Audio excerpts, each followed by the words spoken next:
Episode की starting में हम एक बंदे को देखते हैं जो एक छोटी बच्ची से बात कर रहा होता है। वो बंदा बोलता है कि छोटी बहन, क्या तुम मुझसे ट्रेड करना चाहोगे? तुम्हारे हाथ में जो तुम पकड़े हो, मैं अपने लॉलीपॉप से तुम्हें वो ट्रेड करना चाहता हूँ, क्या ये तुम्हारे लिए ठीक है? वो छोटी बच्ची बोलती है कि नहीं, मुझे नहीं चाहिए बिग ब्रदर, मुझे 2 लॉलीपॉप चाहिए, तभी मैं आपको वो चीज़ दूंगा। लेकिन हम देखते हैं कि वो बंदा उस चीज़ को वो बच्ची से छीन लेता है और वो बच्ची वहाँ पर रोने लगती है। फिर हम देखते हैं कि वो बंदा वो चीज़ को पकड़ते हुए बोलता है कि मैं आश्चर्य हूँ कि आखिरकार मैं ये चीज़ को कितना मैं बेच सकता हूँ।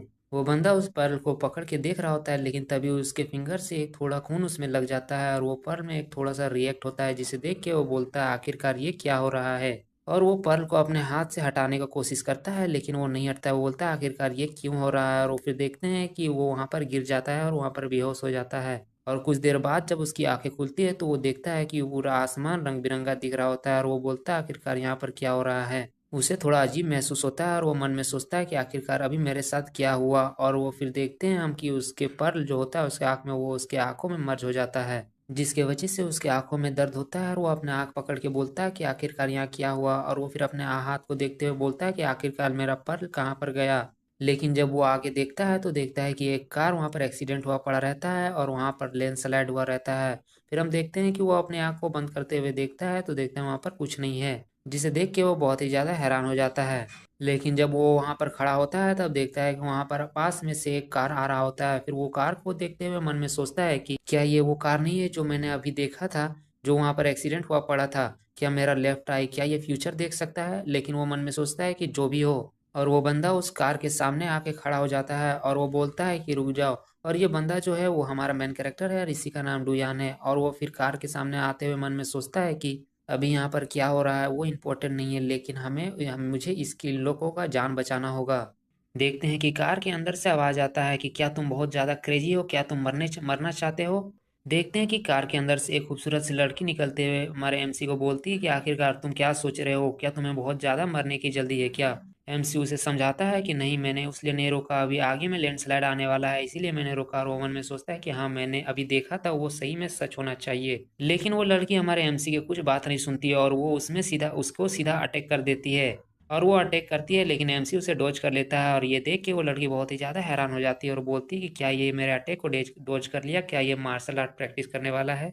लेकिन उतना ही देर में हम देखते हैं कि पीछे पहाड़ पे एक लैंडस्लाइड होता है, जिसे देख के वो दोनों हैरान हो जाते हैं। लेकिन वो लड़की पूछती कि आखिरकार तुम ये कैसे जानते थे? और वो बोलती कि रुको, क्या तुम्हारे उस चक्कर में ही ये लैंडस्लाइड हुआ है या कुछ और? लेकिन तभी हम देखते हैं कि कोई और उस लड़की को आवाज लगाते हुए बोलता है कि लिटिलिया, तुम इस तरह किसी को नहीं बोल सकते हो। हमें शुक्रगुजार होना चाहिए इस हैंडसम मैन का, कि अगर ये नहीं होता तो आज हम लोग दोनों यहाँ पर मर चुके होते हैं। और वो एमसी से बताती है कि मेरा नाम मोसिया हुसैन है और ये लड़की एनिया है, तुमको बहुत बहुत शुक्रिया कि तुमने हमें बचाया।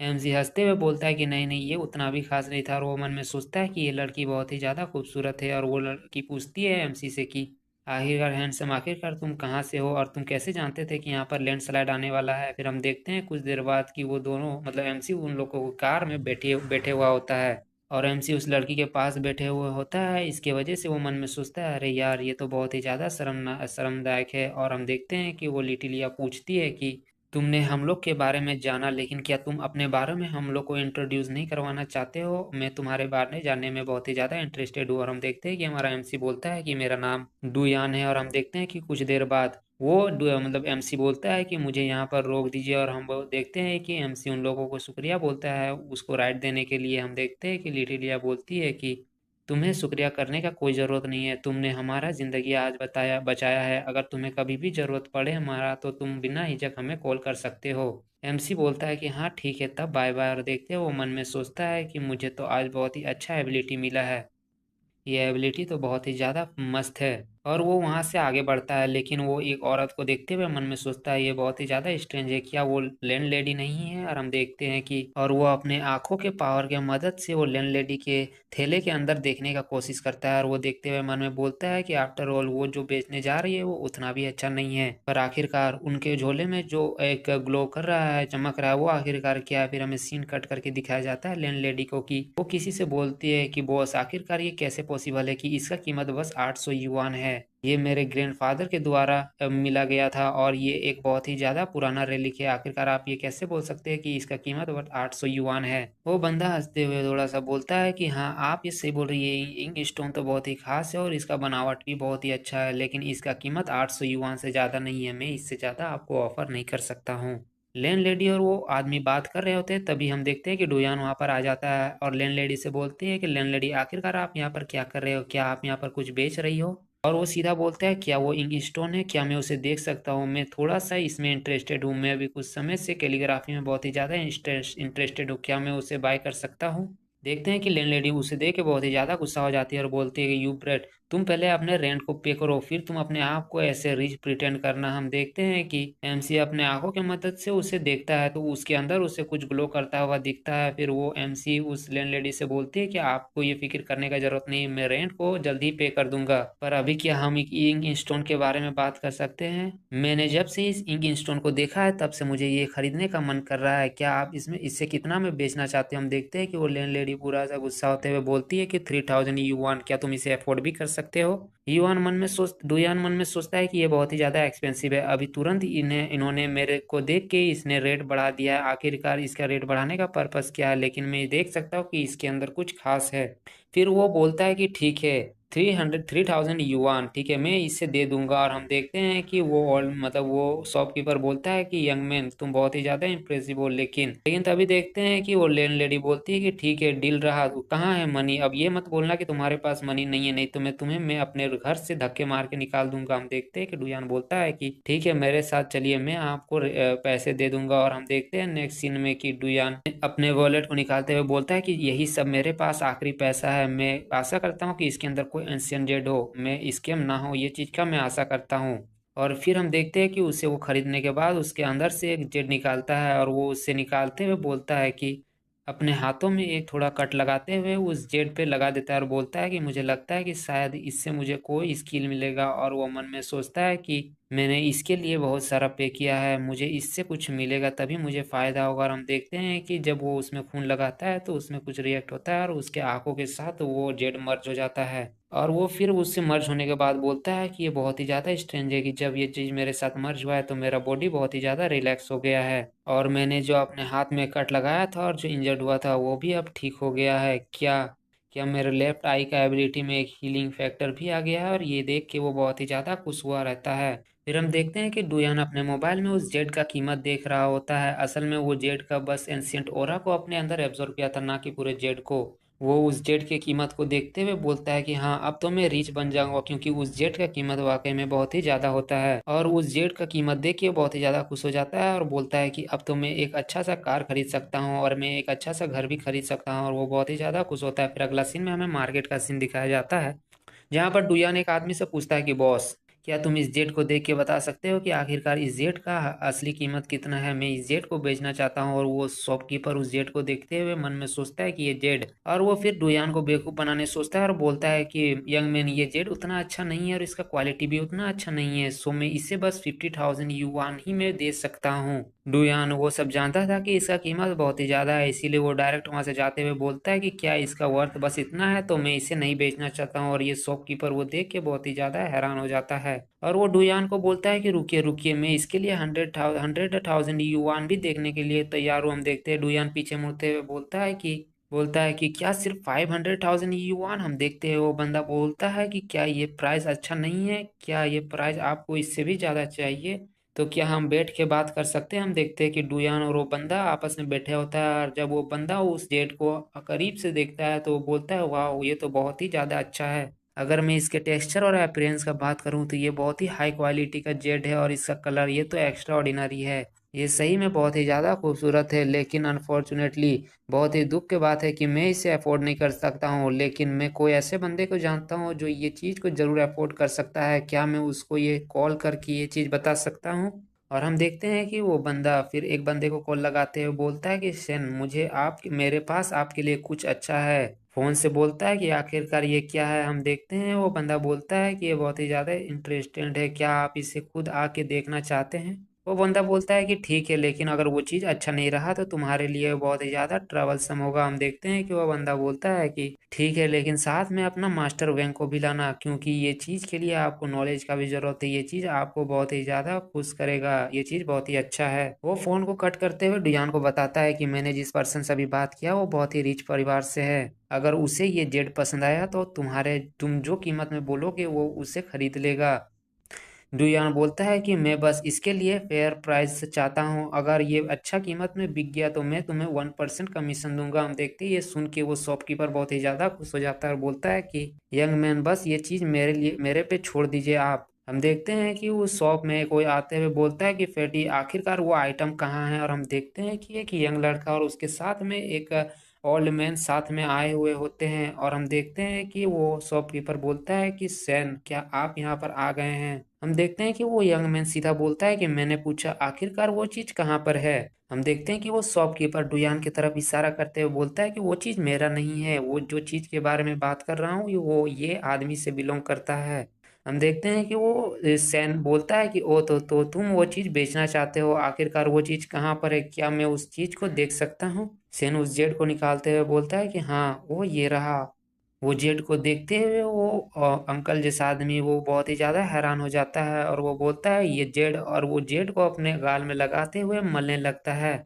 हम देखते हैं कि वो यंग मैन बोलता है कि तुम्हें ये उतना चिंता करने की जरूरत नहीं है। अंकल वेंग जब भी ये कोई अच्छा चीज को देखते हैं तो वो ऐसे ही करते हैं, लेकिन मैं ये चीज देख के बता सकता हूँ कि अंकल वेंग अगर इस तरह कर रहे हैं तो ये सामान वाकई में बहुत ही ज्यादा वैल्यूएबल है, और मैंने ये चीज को देखा, मुझे भी ये चीज पसंद आया। तुम चिंता मत करो प्राइस के बारे में, मैं तुम्हें बहुत ही अच्छा इसके लिए कीमत दूंगा। हम देखते हैं कि डुयान उस शॉपकीपर से बोलता है कि फैटी, क्या ये तुम्हारा फ्रेंड है, क्यों नहीं तुम मुझसे इसे इंट्रोड्यूस करो। और हम देखते हैं कि वो शॉपकीपर बताता है कि इसका नाम मो सियाओ सेन है और ये मेरा दोस्त है और मेरा नाम हाओ सेन है। हम देखते हैं कि डुयान अपना हाथ बढ़ाते हुए बोलता है कि मेरा नाम डुयू है। हम देखते हैं कि वो यंग मैन बोलता है डुयान से कि अभी चलो हम लोग कुछ मील खाते हैं, अभी वो वैसे भी डिनर का टाइम हो गया है और मेरा घर यहाँ से ज्यादा दूर भी नहीं है। और वो बोलता है कि अब से तो हम फ्रेंड है डुयान। और हम देखते हैं कि वो फैटी बोलता है कि आखिरकार तुम किस चीज का इंतजार कर रहे हो, चलो हम लोग खाते हुए बात करते हैं। फिर हमें अगला सीन में मोशिया हुसैन का घर दिखाया जाता है जो अच्छा खासा बंगला होता है। और वो मोहसिन और डुयान और वो फैटी उसके घर में जाता है, लेकिन जब मोहसिन उसके घर को देखता है तो वो मन में सोचता है कि ये तो बहुत ही ज़्यादा बड़ा है और ये प्लेस बहुत ही ज़्यादा अमेजिंग है। फिर हम देखते हैं कि वो तीनों एक जगह बैठे हुए होते हैं और डुयान उससे पूछता है कि ब्रो आखिरकार उस पेंडेंट का कीमत कितना है। और हम देखते हैं कि सैन बोलता है कि अगर तुम्हें कोई ऑब्जेक्शन नहीं है तो क्या मैं तुमसे अब तुम्हारा बैंक अकाउंट नंबर पूछ सकता हूँ, क्यों मैं तुमको 2 मिलियन अभी ट्रांसफर कर दूंगा, और तुम्हें तुम्हें मुझे मिस्टर सोसिया सेन बुलाने का जरूरत नहीं है, तुम मुझे सेन बुला सकते हो। और वो पेंडेंट का जहाँ तक कीमत का बात है तो वो कम से कम 5 मिलियन युआन का कीमत रखता है। मैं तुम्हें फ्यूचर में बाकी सब पैसे दे दूंगा, क्योंकि मुझे इतने पैसे के लिए अपने फैमिली के साथ डिस्कस करने की जरूरत है। लेकिन हम देखते हैं कि डुयान उसका कीमत सुन के बहुत ही ज्यादा खुश हो जाता है और वो मन में सोचता है कि डैम 5 मिलियन युआन, मैं तो बहुत ही ज्यादा रिच हो जाऊंगा। और वो बोलता है कि नहीं, मुझे इससे कोई ऑब्जेक्शन नहीं है, और वो अपना बैंक अकाउंट नंबर उसे बता देता है। फैटी देखते हैं कि डुयान से बोलता है कि है आखिरकार तुम इस तरह कैसे बता सकते हो नंबर, हम कैसे इसे याद रखेंगे, तुम उस नंबर को लिख के हमें दे। फिर देखते हैं कि वो जो मोहसिन होता है वो बोलता है कि ये ठीक है, मैं इसे याद रख लूंगा। और हम देखते हैं कि मोहसिन डुयान के गले में हाथ रखते हुए बोलता है कि जब भी तुम इस जगह से पार हो तो तुम यहाँ पर जरूर आना, आफ्टर ऑल अब हम एक दोस्त हैं। हम देखते हैं कि डुयान भी ये सब देख के बहुत ही ज्यादा खुश हो जाता है और बोलता है कि ओके, और वो मन में सोचता है कि सियाओ सेन इसका पर्सनैलिटी तो बहुत ही अच्छा है। और हम देखते हैं कि तभी डुयान के मोबाइल में कुछ नोटिफिकेशन आता है और वो देखता है कि उसके अकाउंट में 2 मिलियन युआन ऑलरेडी आ चुका होता है। वो मन में सोचता है कि ये बहुत ही जल्दी था, हकीकत में ये लड़का एक अच्छा दोस्त बनने का एक काबिल है। और हम देखते हैं कि वो तीनों वहां से निकल जाते हैं और हम देखते हैं कि डुयान बोलता है कि अगर यहाँ पर करने के लिए कुछ ज्यादा नहीं है तो मैं पहले निकलना चाहता हूँ। और सैन बोलता है कि ठीक है, लेकिन तुम यहाँ पर विजिट करते रहना, ये बहुत ही ज्यादा रेयर होता है कि मैं इस तरह किसी से बात करता हूँ और तुम मेरे एक अच्छे दोस्त हो। और हम देखते हैं कि वो तीनों वहां से जा रहे होते हैं, तभी सैन का नजर किसी पे पड़ता है और बोलता है क्या ये एल्डर जो नहीं है, आखिरकार आपको यहाँ पर आने के लिए कैसे हुआ, आखिरकार आप यहाँ पर कैसे आ गए। और हम देखते हैं कि वहाँ पर एक ओल्ड मैन होता है और वो बोलता है कि मेरे पास कुछ अच्छा मिला था, इसीलिए मैं बस तुम्हारे डैड को वो चीज को दिखाने के लिए आया हूँ। और हम देखते हैं कि सैन ये सुन के बहुत ही ज्यादा खुश और हैरान हो जाता है और वो फिर डुयान को आगे करते हुए बोलता है कि हाँ, मैंने भी आज कुछ अच्छा मिला है, सो मैं आपको किसी से मिलाना चाहता हूँ। और वो डुयान को आगे करते हुए बोलता है कि ये मेरा फ्रेंड है और इसका नाम डुयान है और इसके पास एक एंशियन जेड पेंडेंट है, क्या आप उसे देखना चाहते हैं। फिर हम देखते हैं कि वो ओल्ड मैन डुयान के पास वाला जेड पेंडेंट देखता है और उसे देखते हुए बोलता है कि ये जेड पेंडेंट ये तो वाकई में बहुत ही ज्यादा अच्छा है। फैटी उसे देखते हुए बोलता है कि इसके टेक्सचर की तरफ देखिए, क्या इसका कलर और टेक्सचर बहुत ही ज्यादा अच्छा नहीं है। और हम देखते हैं कि सियाओ सेन बोलता है कि मैं इसका प्राइस सही से नहीं लगा पा रहा हूँ, क्या एल्डर, क्या आप इसका रीजनेबल प्राइस डिसाइड करने के लिए मेरा हेल्प कर सकते हो। और वो बोलता है कि ओह, मैं तो भूल गया हूँ।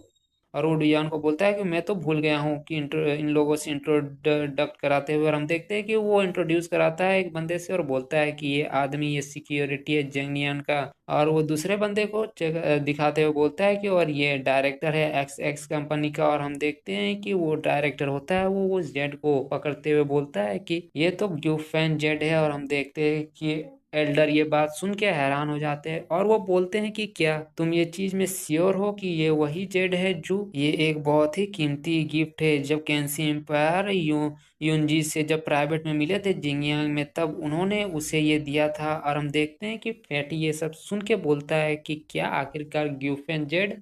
डुयान बताता है कि क्वेंसी एम्पायर जब वो यंग थे तब वो प्राइवेटली साउथ के ट्रिप में निकले थे और वो तब एक ब्यूटीफुल वुमेन से मिले थे और एक तरफ से वो दोनों मिलके एक कपल बन गए थे। और जब वो दोनों कपल बने थे तब क्वेंसी ने उसे ये जेड गिफ्ट के तौर पे दिया था। उसे गिम्फी जेड बोला जाता है और उन्होंने बोला था कि जब तुम कैपिटल में आओ तो इस जेड को लेके आना और तुम मुझे खोज लेना। लेकिन जब आखिर में जब वो आई तो वो गिम्फी जेड को लेके, तो वहां पर उसे कुछ नहीं मिला। और ये सब चीज क्वीन प्लेस में एक स्पेशल डिपार्टमेंट है जहां पर ये सब रिकॉर्ड करके रखा गया है और उस समय के पब्लिक ऑफिसर के द्वारा क्यूंसी के बारे में ये सब लिखा गया था। और हम देखते हैं कि ओल्ड मैन ये सब सुन के बोलता है कि अभी के समय में बहुत ही कम आदमी है कि वो इतने जानते हैं और यंग मैन तुम बहुत ही ज्यादा अच्छे हो कि तुम बस ये चीज सुन के ही इतना कुछ बता सकते हो। और वो डुयान से पूछते हैं कि यंग मैन आखिरकार तुम कहाँ से हो। डुयान बताता है कि मैं क्विंसिया से हूँ, वो बहुत ही एक छोटा सा विलेज है लुयू कंट्री में जो एक कंट्री साइड जेंगियांग के पास पड़ता है। वो एल्डर पूछता है कि क्या क्यूंसी, मैं वहां पर बहुत बार गया हूँ, क्या तुम डोंगवान विलेज के बारे में जानते हो। डुयान पूछता है कि क्यों, क्या डोंगवान विलेज में आपका कोई फ्रेंड है एल्डर जू। ये बहुत ही ज्यादा कोइंसिडेंट का बात है, लेकिन मैं एग्जैक्टली वही विलेज से बिलोंग करता हूँ। और हम देखते हैं कि एल्डर जू ये बात सुन के बहुत ही ज्यादा हैरान हो जाते हैं और वो बोलते हैं कि क्या तुम डोंगवान विलेज से बिलोंग करते हो। तब क्या मैं तुमसे पूछ सकता हूँ कि क्या तुम एक बंदे को जानते हो जिसका नाम होंगवली है। और हम देखते हैं कि डुयान से हैरान होके वो एल्डर ये सब पूछ रहे होते हैं और वो पूछते हैं कि उसका घर वो ईस्ट के एंड में है विलेज के, वो देखने में बहुत ही ज्यादा ओल्ड है। और हम देखते हैं कि डुयान ये सुन के बहुत ही ज्यादा हैरान हो जाता है और वो बोलता है कि क्या आप मेरे घर के बारे में बात कर रहे हो। और होंगवली ये तो मेरे ग्रैंडफादर है। और हम देखते हैं कि वो एल्डर ये सुन के बहुत ही ज्यादा शौक हो जाते हैं, वो मन में बोलते हैं कि क्या। और हम देखते हैं कि वो बहुत ही ज्यादा शौक होकर डुयान से पूछते हैं कि क्या होंग ने कभी तुम्हें डोंगवांग विलेज के बारे में कुछ नहीं बताया है। और हम देखते हैं कि डुयान पूछता है कि आखिरकार मैटर क्या है। और हम देखते हैं कि वो एल्डर शांत होते हुए बोलता है कि कुछ नहीं है और वो फिर हंसने लगता है और वो बोलता है कि ओ तो तुम वही लिटिल ब्रैट हो जो होंग हमेशा तुम्हारे बारे में बात करता था। और डुयान ये सुन के एक अजीब समूह बनाते हुए बोलता है कि क्यों ग्रैंडफादर हमेशा मुझे लिटिल ब्रैट बोल के क्यों पुकारते हैं। और हम देखते हैं कि वो एल्डर वहां से उठते हुए बोलता है कि ये सही में एक बहुत ही ज्यादा रेयर ओकेजन है जब मैं बहुत ही अपने पुराने दोस्त के ग्रैंड चिल्ड्रन से मिल रहा हूँ। और हम देखते हैं कि वो एल्डर डुयान के पास आते हुए उसके कान में बोलते हैं कि अगर तुम्हें कोई चीज का जरूरत हो तो बस तुम मुझे बताना, तुम मुझे स्ट्रेंज मत समझना। वैसे तो होंग अब यहाँ पर नहीं रहा, वो ये दुनिया छोड़ के चले गया, लेकिन तुम ये चीज का चिंता मत करो, तुम मुझे अपने ग्रैंडफादर के तौर पे मान सकते हो डुयान। और हम देखते हैं कि वो सैन और वो फैटी ये सब देख के वो सभी हैरान हुए पड़े रहते हैं। और हम देखते हैं कि वो ओल्ड मैन बोलता है कि ये मेरा नंबर रहा, अगर तुम्हें कभी भी बात करने का मन होगा तो तुम बात कर सकते हो। वैसे भी होंग वो बहुत ही मेरा पुराना फ्रेंड हो था और हम लोग बहुत ही सालों से एक दूसरे का फ्रेंड थे।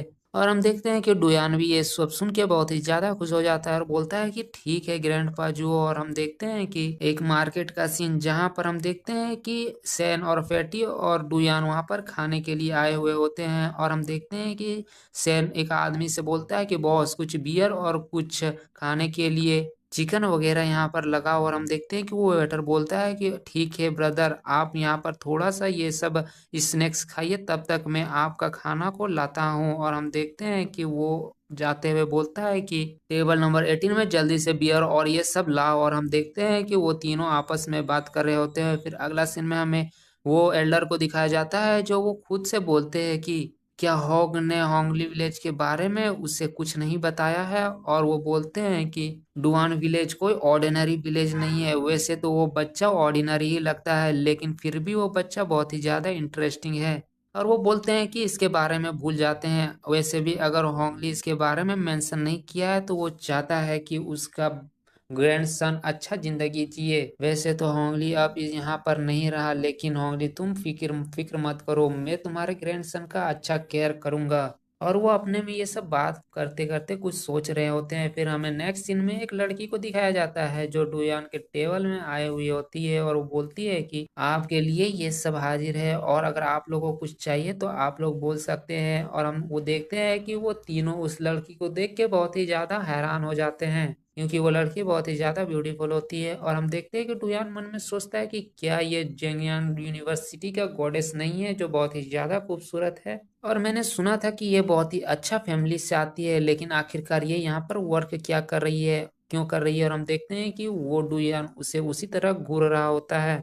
और फैटी का नजर डुयान पे चले जाता है और हम देखते हैं कि फैटी उस लड़की से बोलती है कि तुम बहुत ही ज्यादा गुड लुकिंग हो मिस, क्या तुम्हारे पास कोई बॉयफ्रेंड नहीं है? अगर नहीं है तो मैं आपसे किसी को मिलवाना चाहता हूँ। और वो डुयान की तरफ इशारा करते हुए बोलता है कि आपके मेरे दोस्त के बारे में क्या विचार है, ये यंग है, रिच है और बहुत ही ज्यादा हैंडसम भी है।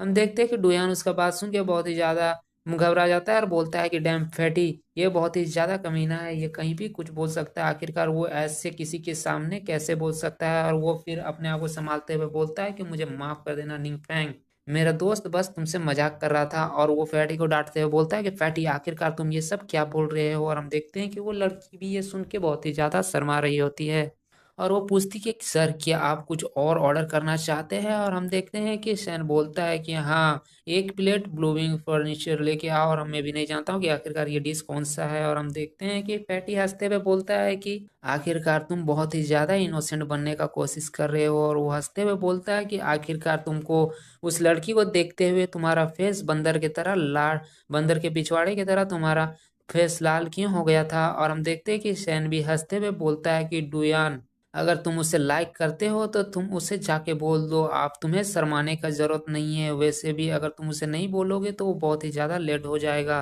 और वैसे भी वो लड़की बहुत ही खूबसूरत है और उसके लिए तुम्हारे जैसा जेंटलमैन ये बहुत ही अच्छा मैन है, क्या तुम्हें ऐसा नहीं लगता है? और वैसे भी मुझे लगता है कि तुम उस लड़की को अच्छे से जानते हो। और हम देखते हैं कि डुयान बोलता है कि नहीं, मैं उसे उस तरह पसंद नहीं करता हूँ, बस मैं इतना जानता हूँ कि वो उस मेरे यूनिवर्सिटी का एक बहुत ही ज्यादा प्रीटेस्ट गर्ल है और मैं उसका फोटो ही बस देखा हूँ।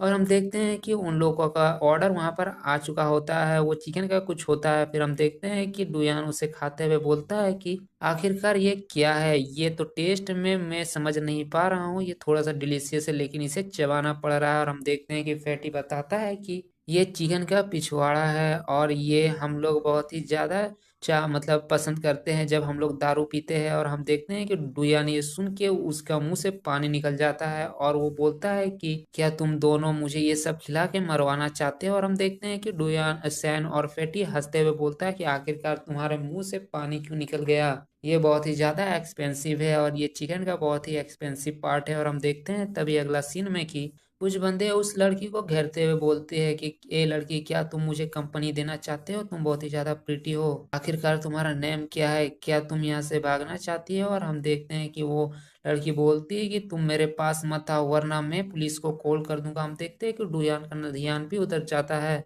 और वो मन में सोचता है कि क्या वो पर्सन निंगफेंग को परेशान कर रहे हैं, ये बहुत ही खराब है, मुझे वहां पर जाना होगा। और हम देखते हैं कि उस बंदों के पास एक आवाज आता है और कोई बोलता है कि है, तुम लोग वहां पर क्या कर रहे हो। और हम देखते हैं कि वो डुयान उस निंगफेंग के पास आते हुए बोलता है कि ये मेरी गर्लफ्रेंड है।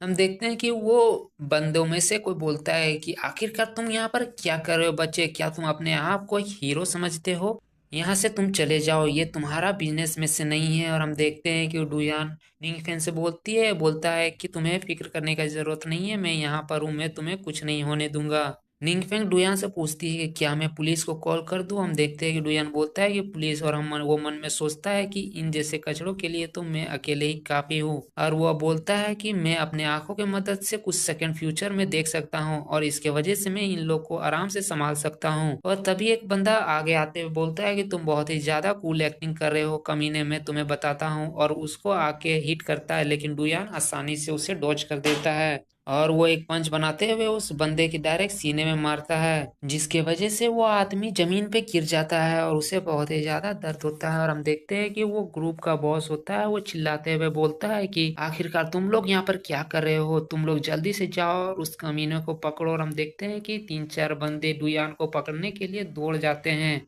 और वो बंदे बोलते हैं कि हम लोग नंबर में बहुत ही ज्यादा है, आखिरकार तुम क्या कर सकोगे। और वो बोलता है कि अब तुम्हें भागने का कोई जगह नहीं है, अब तुम मरने वाले हो। और हम देखते हैं कि डुयान उन लोगों को बातें पे ना ध्यान देते हुए उन लोगों को बहुत खराब से मार रहा होता है, किसी को किक मार रहा होता है, किसी को पंच मार रहा होता है। और वो अपने आंखों की मदद से वो बहुत ही आसानी से उन बंदों से मार के उन लोगों को अच्छा खासा मजा चखा देता है। और वो लोग बोलते हैं कि कैसे। और डुयान मन में सोचता है कि मैं अपने लेफ्ट आई की मदद से 6 सेकंड बाद में जो होने वाला है वो देख सकता हूँ, जिसकी वजह से मैं तो यहाँ पर ओवर पावर्ड हूँ। और डुयान उन लोग को अच्छा खासा कूटता है, लेकिन हम देखते हैं कि निंगफेंग ये सब देख के मन में सोचती है कि मैंने कभी नहीं सोचा था कि डुयान फाइटिंग में इतना ज्यादा स्ट्रांग है। और हम देखते हैं कि उन लोग के कूटने के बाद वो लड़की निंगफेंग डुयान से बोलती है कि शुक्रिया मुझे मदद करने के लिए डुयान। हम देखते हैं कि डुयान मुस्कुराते हुए बोलता है कि नहीं नहीं, ये कुछ नहीं था। और वो फिर सडनली फिर सोचता है कि आखिरकार क्यों क्लास स्कूल की सबसे ब्यूटीफुल लड़की मेरा नाम को कैसे जानती है, क्या सही में ये मुझे पसंद करती है। और बोलता है नहीं नहीं, ये नहीं हो सकता है। तभी हम देखते हैं कि डुयान के पास कोई पुकारता है, डुयान डुयान क्या तुम ठीक हो, मैंने बॉस से सुना था कि तुम यहाँ पर तुम्हारे साथ कुछ फाइट हुआ है, क्या तुम्हें कुछ हुआ तो नहीं है। लेकिन देखते हैं कि पैटी का नजर जब उन बंदों पे जाता है तो वो बहुत ही ज्यादा हैरान हो जाता है।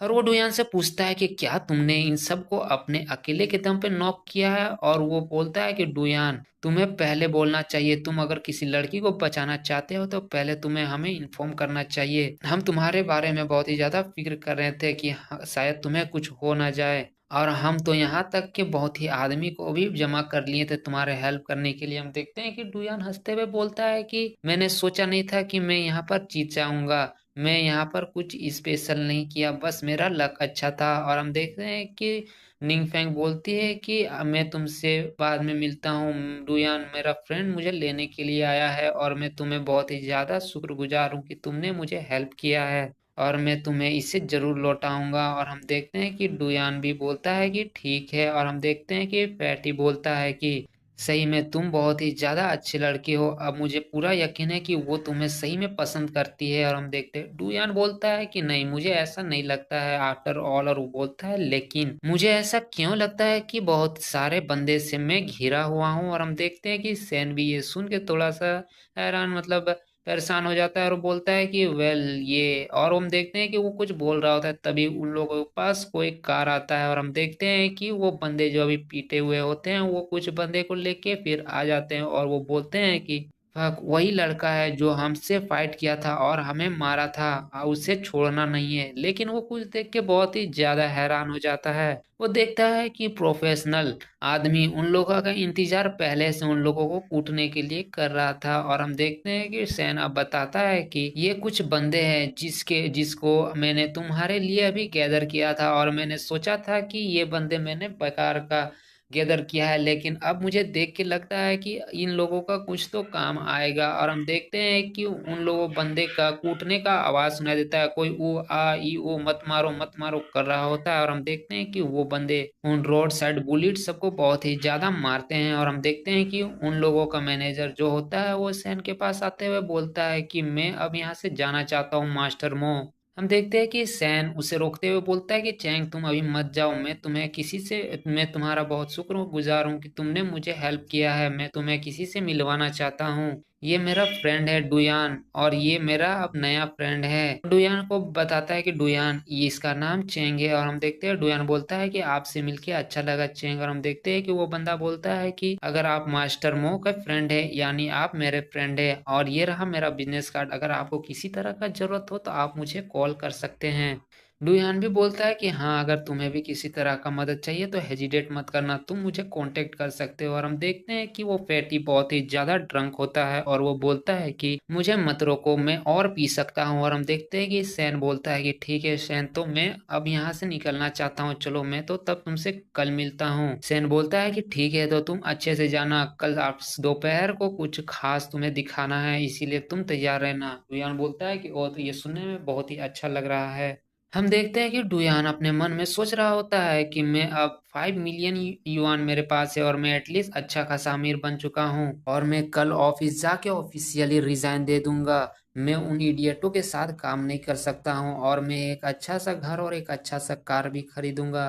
लेकिन हम देखते हैं कि डुयान वहां से जा रहा होता है, तभी एक लड़की वहां पर भागते हुए आती है और डुयान उसे देख के बहुत ही ज्यादा हैरान हो जाता है। वो मन में सोचता है कि आखिरकार यहाँ पर क्या हो रहा है, आखिरकार मैं क्या करूं, क्या मुझे हेल्प उसे करना चाहिए या नहीं, आखिरकार वो कौन लड़की है, वो सही लड़की है या नहीं। हम देखते हैं कि वो लड़की डुयान के पास आ रही होती है, जिसे देख के डुयान घबरा जाता है और बोलता है कि ओ सेट, मेरा एबिलिटी ये तो काम ही नहीं कर रहा है। और हम देखते हैं कि वो लड़की डुयान का गला पकड़ के उसे मारने वाली होती है, लेकिन वो देख के बहुत ही ज्यादा हैरान होती है, क्योंकि वो बोलती क्या एक सिविलियन, वो बोलती कि नहीं ये अच्छा नहीं है। और हम देखते हैं वो लड़की कुछ निकाल के डुयान को देती है और वो बोलती है कि प्लीज ये चीज मेरे लिए चीफ वेंग को दे देना, जो जिंगयांग पुलिस डिपार्टमेंट से है, और जल्दी जाओ। और हम देखते हैं कि डुयान ये सब समझ ही नहीं पा रहा होता है, बोलता है कि आखिरकार ये क्या है। हम देखते हैं कि कुछ आवाज आता है कोई बंदे का और बोलता है कि क्या तुम यहाँ से भागना चाहते हो, नहीं यहाँ से भागने का कोई रास्ता नहीं है। और हम देखते हैं कि डुयान और उस लड़की को चारों तरफ से कुछ बंदे घेर लिए होते हैं। हम देखते हैं कि वो बंदों के लीडर बोलता है कि वो बच्चे के पास उसके वो चीज है, मैं उस बच्चे से डील करता हूँ और तुम लोग उस वुमेन से डील करो। हम देखते हैं कि उन लोगों का गार्ड बोलता है कि ठीक है सर। हम देखते हैं कि वो लड़की बोलती है डुयान से, मुझे माफ कर देना कि तुम भी ये सब चीज में अचानक से इन्वॉल्व हो गए हो। और हम देखते हैं कि डुयान मन में सोचता है कि अब मुझे यहाँ पर फाइट करना ही होगा, अब मेरे पास कोई रास्ता नहीं है। और हम देखते हैं तभी वो बंदा डुयान के पास आके उसे हमला कर देता है। डुयान मन में सोचता है ये तो बहुत ही ज्यादा फास्ट है, यहाँ तक मेरे अपने लेफ्ट आई के आग के अगर मेरे लेफ्ट आई के मदद से मैं फ्यूचर ना देख रहा होता तो मेरा सर आज यहाँ पर धड़ से अलग हो जाता। और हम देखते हैं कि वो बंदा मन में सोचता है आखिरकार ये कैसे पॉसिबल है, क्या ये मेरे अटैक को सही में डॉज कर सकता है, आखिरकार ये कोई कैसे कर सकता है। और वो बोलता है कि ठीक है, तो चलो इसे डॉज करके दिखाओ। और हम देखते हैं कि डुयान अपने आंखों के एबिलिटी की मदद से वो सारे अटैक को डॉज कर देता है, और डुयान और वो बंदा दोनों बहुत ही ज्यादा थक जाते हैं। और वो बंदा अपने मन में सोचता है कि आखिरकार ये कैसे हो सकता है, मैं उससे यहाँ तक कि टच भी नहीं कर सकता हूँ। डुयान हंसते हुए बोलता है कि क्या तुम्हारे पास और कोई ट्रिक नहीं है जो तुम मुझे दिखाना चाहते हो, चलो तुम मुझे दिखाओ कि आखिरकार तुम क्या कर सकते हो। हम देखते हैं कि वो बंदा अपने बंदे से बोलता है कि ये लड़का कोई ऑर्डिनरी लड़का नहीं है, चलो हमें यहाँ से जल्दी से जाना होगा। और वो वहां से जाते हुए बोलता है कि बस मेरा इंतजार करो, मैं जल्दी ही यहाँ पर बैकअप लेके आ रहा हूँ। और हम देखते हैं कि डुयान वहाँ उन लोग को जाने के बाद बोलता है कि ये बहुत ही ज्यादा क्लोज था, मैं बस बाल बाल अपने आप को बचा सका हूँ। और हम देखते हैं कि डुयान का नजर उस लड़की पे जाता है जिसे चाकू लगा हुआ होता है। डुयान उस लड़की के पास जाते हुए बोलता है कि मिस, क्या आप ठीक है? क्या मैं डॉक्टर को कॉल कर सकता हूँ? हम देखते हैं वो लड़की बोलती है कि नहीं नहीं, डॉक्टर का कॉल करने की जरूरत नहीं है, ना ही पुलिस का करने की जरूरत है। बस मुझे तुमसे एक ही चीज बोलना है कि तुम्हें मैं जो चीज दिया हूँ किसी भी तरह डायरेक्टर वेन को दे देना। हम देखते हैं कि डुयान उसके बात सुन के कुछ नहीं बोलता है। फिर हमें अगला सीन में दिखाया जाता है कि वो बंदे वहां पर बैकअप लेके आ गए होते हैं और वो बोलते हैं कि वो लोग यहाँ से ज्यादा दूर नहीं गए हैं, बस अभी ही वो लोग यहाँ से निकले होंगे। उन लोगों को खोजो, हमें वो चीज एकदम चाहिए, नहीं तो मैं हमें बहुत ही ज्यादा दिक्कत हो जाएगा। और हम अगला सीन में देखते हैं कि वो लड़की एक बेड में लेटी हुई होती है और वो बोलती है कि मेरा हेल्प करो, मेरा कटे हुए जख्म में ड्रेसिंग करने में। हम देखते हैं डुयान शर्माते हुए बोलता है कि क्या तुम रियली चाहते हो कि एक लड़का तुम्हें ड्रेसिंग करे? हम देखते हैं वो लड़की बोलती है कि क्या मैं इस जैसे सिचुएशन में अभी लड़का और लड़की देखूं? अगर मुझे नहीं ड्रेसिंग करोगे तो मैं यहाँ पर मर जाऊंगा। और हम देखते हैं कि डुयान भी शर्माते हुए बोलता है कि ठीक है, मैं तुम्हें ड्रेसिंग करता हूँ, तुम्हारे कपड़े उतार के मैं तुम्हारा ड्रेसिंग कर देता हूँ, तुम्हें हिलने का जरूरत नहीं है, नहीं तो तुम्हें बहुत ही ज्यादा ब्लीडिंग होगा। और हम देखते हैं कि डुयान बहुत ही ज्यादा शर्मा रहा होता है। और हम देखते हैं वो लड़की डुयान से पूछती कि क्या तुम मार्शल आर्ट जानते हो? आखिरकार तुम कैसे उसे डिफीट कर सकते हो? तुम मार्शल आर्ट जानते होगे। हम देखते हैं डुयान बोलता है कि मैं बस थोड़ा बहुत जानता हूँ। आखिरकार तुम्हारा नाम क्या है? मेरा नाम डुयान है। हम देखते हैं वो लड़की बोलती है मेरा नाम यून क्यूइंग है। डुयान उसके जख्मों को देखते हुए बोलता है कि नहीं, ये बहुत ही ज्यादा डेंजरस है। क्या मैं अपने आंखों के मदद से दूसरे को हील कर सकता हूँ? और हम देखते हैं कि डुयान अपने आंखों के पावर को एक्टिवेट करते हुए मन में बोलता है कि प्लीज ये काम करो। और हम देखते हैं कि उसका ये पावर उसके ऊपर काम भी करता है। वो लड़की का वो जख्म हील हो रहा होता है और हम देखते हैं कि डुयान उसे हील करते करते वो बहुत ही ज्यादा थक जाता है और वो मन में सोचता है कि आखिरकार मैं बहुत ही ज्यादा थका हुआ महसूस क्यों कर रहा हूँ। और वो बहुत ही ज्यादा उसे नींद लग जाता है और हम देखते हैं वो सो जाता है। और इसी हम देखते हैं कि डुयान उठते हुए अपने बिस्तर की तरफ देखता है और वो फिर बोलता है कि लगता है मैंने रात को कुछ ज्यादा ही पी लिया था, अभी भी सपने में हूँ। और वो बोलता है कि मैं तो भूल ही गया, मुझे आज जाके अपना रिजाइन देना होगा। फिर हमें सीन करके दिखाया जाता है एक ऑफिस का सीन, जहाँ पर हम देखते हैं कि एक बंदा डुयान का इंतजार कर रहा होता है और वो डुयान से बोलता है कि डायरेक्टर तुमसे मिलना चाहते हैं। हम देखते हैं कि डुयान उसे पूरा इग्नोर कर देता है और वो आगे जाते हुए मन में सोचता है कि वो बोलता है कि जिया जिंग, ये लगता है मेरा रिपोर्ट फिर से कर दिया, एक ऐसा बंदा जो दूसरे के चाटते रहता है, मुझे लगता है इसीलिए वो लोग इसके तरफ होके बोलते हैं। हम देखते हैं कि जिया जिंग मन में सोचता है इस जैसे कमीने आदमी का हिम्मत कैसे हुआ कि ये मुझे इग्नोर कर रहा है, ये बस एक थोड़ा पढ़ने में अच्छा है, मैं इसे बताता हूँ कि आखिरकार मैं क्या कर सकता हूँ। और हम देखते हैं कि डुयान मन में सोचता है कि चलो अच्छा है, आखिरकार मैं भी देखना चाहता हूँ कि ये लोग मेरे साथ किस तरह का गेम खेल रहे हैं। वैसे भी मैं पहले से ज्यादा अमीर बन गया हूँ, मैं इन लोगों को अच्छा से मजा सिखा सकता हूँ। फिर हमें सीन कर करके डायरेक्टर का ऑफिस का सीन दिखाया जाता है, जहाँ पर हम देखते हैं कि डायरेक्टर डुयान से बोलते हैं कि क्या तुम जिया जेंग से माफी मांगने के लिए तैयार हो आज सुबह मीटिंग के बाद? हम देखते हैं कि डुयान बोलता है कि ठीक है डायरेक्टर जेंग। और फिर वो बोलता है कि अगर यहाँ पर मेरा कुछ और काम नहीं है तो मैं अब यहाँ से जाना चाहता हूँ और मैं आज पब्लिकली उसे माफी मांग लूंगा। फिर हमें सीन कट करके कुछ बंदे का सीन दिखाया जाता है, जहाँ पर वो लाइन बना के खड़े होते हैं और हम देखते हैं कि डायरेक्टर उन लोगों से बोलते हैं कि आज सुबह मीटिंग से पहले हम कुछ डिस्कस करना चाहते हैं। छुट्टी से पहले जो दंगा हुआ था डुयान और जेंग जेंग के बीच में, वो अब डुयान अपने गलती को मानते हुए अब उससे माफी मांगने के लिए तैयार हो गया है। और वो बोलता है डुयान से, डुयान आगे आके इससे माफी मांगो। हम देखते हैं कि डुयान आगे आते हुए सबको ग्रीट करता है और वो बोलता है कि मुझे बहुत ज्यादा पछतावा है जो मेरे और जिया जेंग के बीच में वो मसला हुआ था, लेकिन मैं सोचता हूँ कि मैं उसमें थोड़ा सा भी गलत नहीं हूँ। ये सुन के डायरेक्टर फेंग और जिया जेंग बहुत ही ज्यादा हैरान होते हैं। वो सोचते हैं कि आखिरकार ये बंदा बोल क्या रहा है। हम देखते हैं कि डुयान बोलता है कि अगर उस दिन पीछे से एक आदमी मुझे नहीं रोकता तो मैं उसे बहुत ही ज्यादा मारता, और इस तरह का मसला अगर बाद में होता है तो मैं उसे बहुत ही ज्यादा मारूंगा ताकि मुझे बाद में जाके पछतावा ना हो। और वो डायरेक्टर से बोलता है बाय द वे मैं अब ये चीज को क्विट करना चाहता हूँ। हम देखते हैं कि डायरेक्टर उसका बात सुन के शौक हुआ पड़ा होता है और हम देखते हैं कि डुयान अपना रिजाइन लेटर निकालते हुए डायरेक्टर के पास फेंक देता है। हम देखते हैं कि डायरेक्टर उसका रिजाइन लेटर पकड़ते हुए बोलता है कि तुम कमीने, आखिरकार तुम्हारा मतलब क्या है? तुम क्या अब इस जॉब को नहीं करना चाहते हो? हम देखते हैं कि जिया जिंग डायरेक्टर से बोलता है कि वो बहुत ही ज्यादा घमंडी है, आखिरकार उसका सर्टिफिकेट और बाकी सब पेपर आप ही के हाथ में है, अगर स्कूल वाले उससे मांगेंगे तो वो बहुत ही ज्यादा पछताएगा। हम देखते हैं कि डायरेक्टर फैंग डुयान से चिल्लाते हुए बोलते हैं कि डुयान तुम इस तरह यहाँ से नहीं जा सकते, आखिरकार तुम्हारा क्विट करने का हिम्मत कैसे हुआ? क्या तुम नहीं जानते हो कि तुम्हारे सारे फॉर्म और पेपर मेरे हाथ में है, तुम बहुत ही ज्यादा पछताओगे?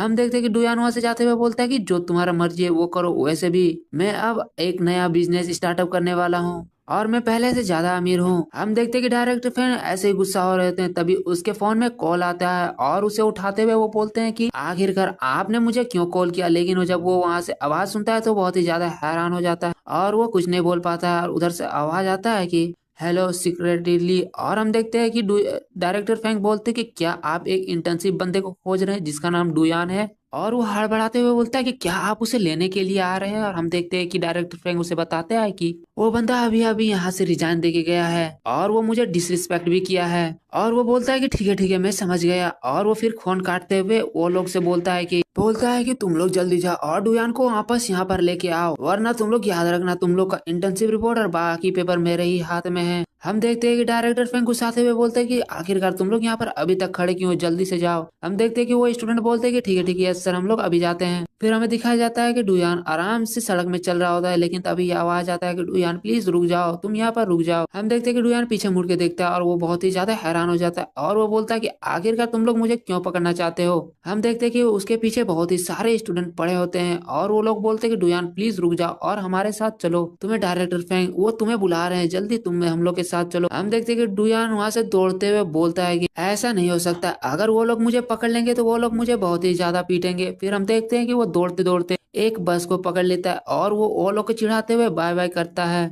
और वो वहां चढ़ते हुए मन में बोलता है कि तुम लोग मुझे पकड़ना चाहते हो अपने सपने में पकड़ना, वैसे भी मैं अपने स्कूल टाइम से ही एक एथलीट हूँ और मैं दौड़ने में बहुत ही ज्यादा तेज हूँ। हम देखते हैं कि तभी डुयान के फोन में एक कॉल आता है और उसे उठाते हुए डुयान बोलता है कि लिटिल जू आखिरकार आपने मुझे क्यों फोन किया। हम देखते हैं कि उधर से आवाज आता है कि मैंने सुना कि तुमने अपने जॉब को छोड़ दिया है। हम देखते हैं कि डुयान बोलता है कि आखिरकार आपको इसके बारे में कैसे पता चला। हम देखते हैं कि डुयान बोलता है कि वैसे भी मैंने इसे बस ऐसे ही छोड़ लिया क्योंकि मुझे वहाँ पर मन भी नहीं लग रहा था और मेरे पास वहाँ पर करने के लिए कुछ था भी नहीं। और वैसे भी जब मैं रिजाइन दिया तो डायरेक्टर ने मेरे पीछे बहुत ही सारे बंदे को भेजा और मैं तो उन लोगों से बाल बाल बचा, अगर वो लोग मुझे पकड़ लेते तो बहुत ही ज्यादा मारते।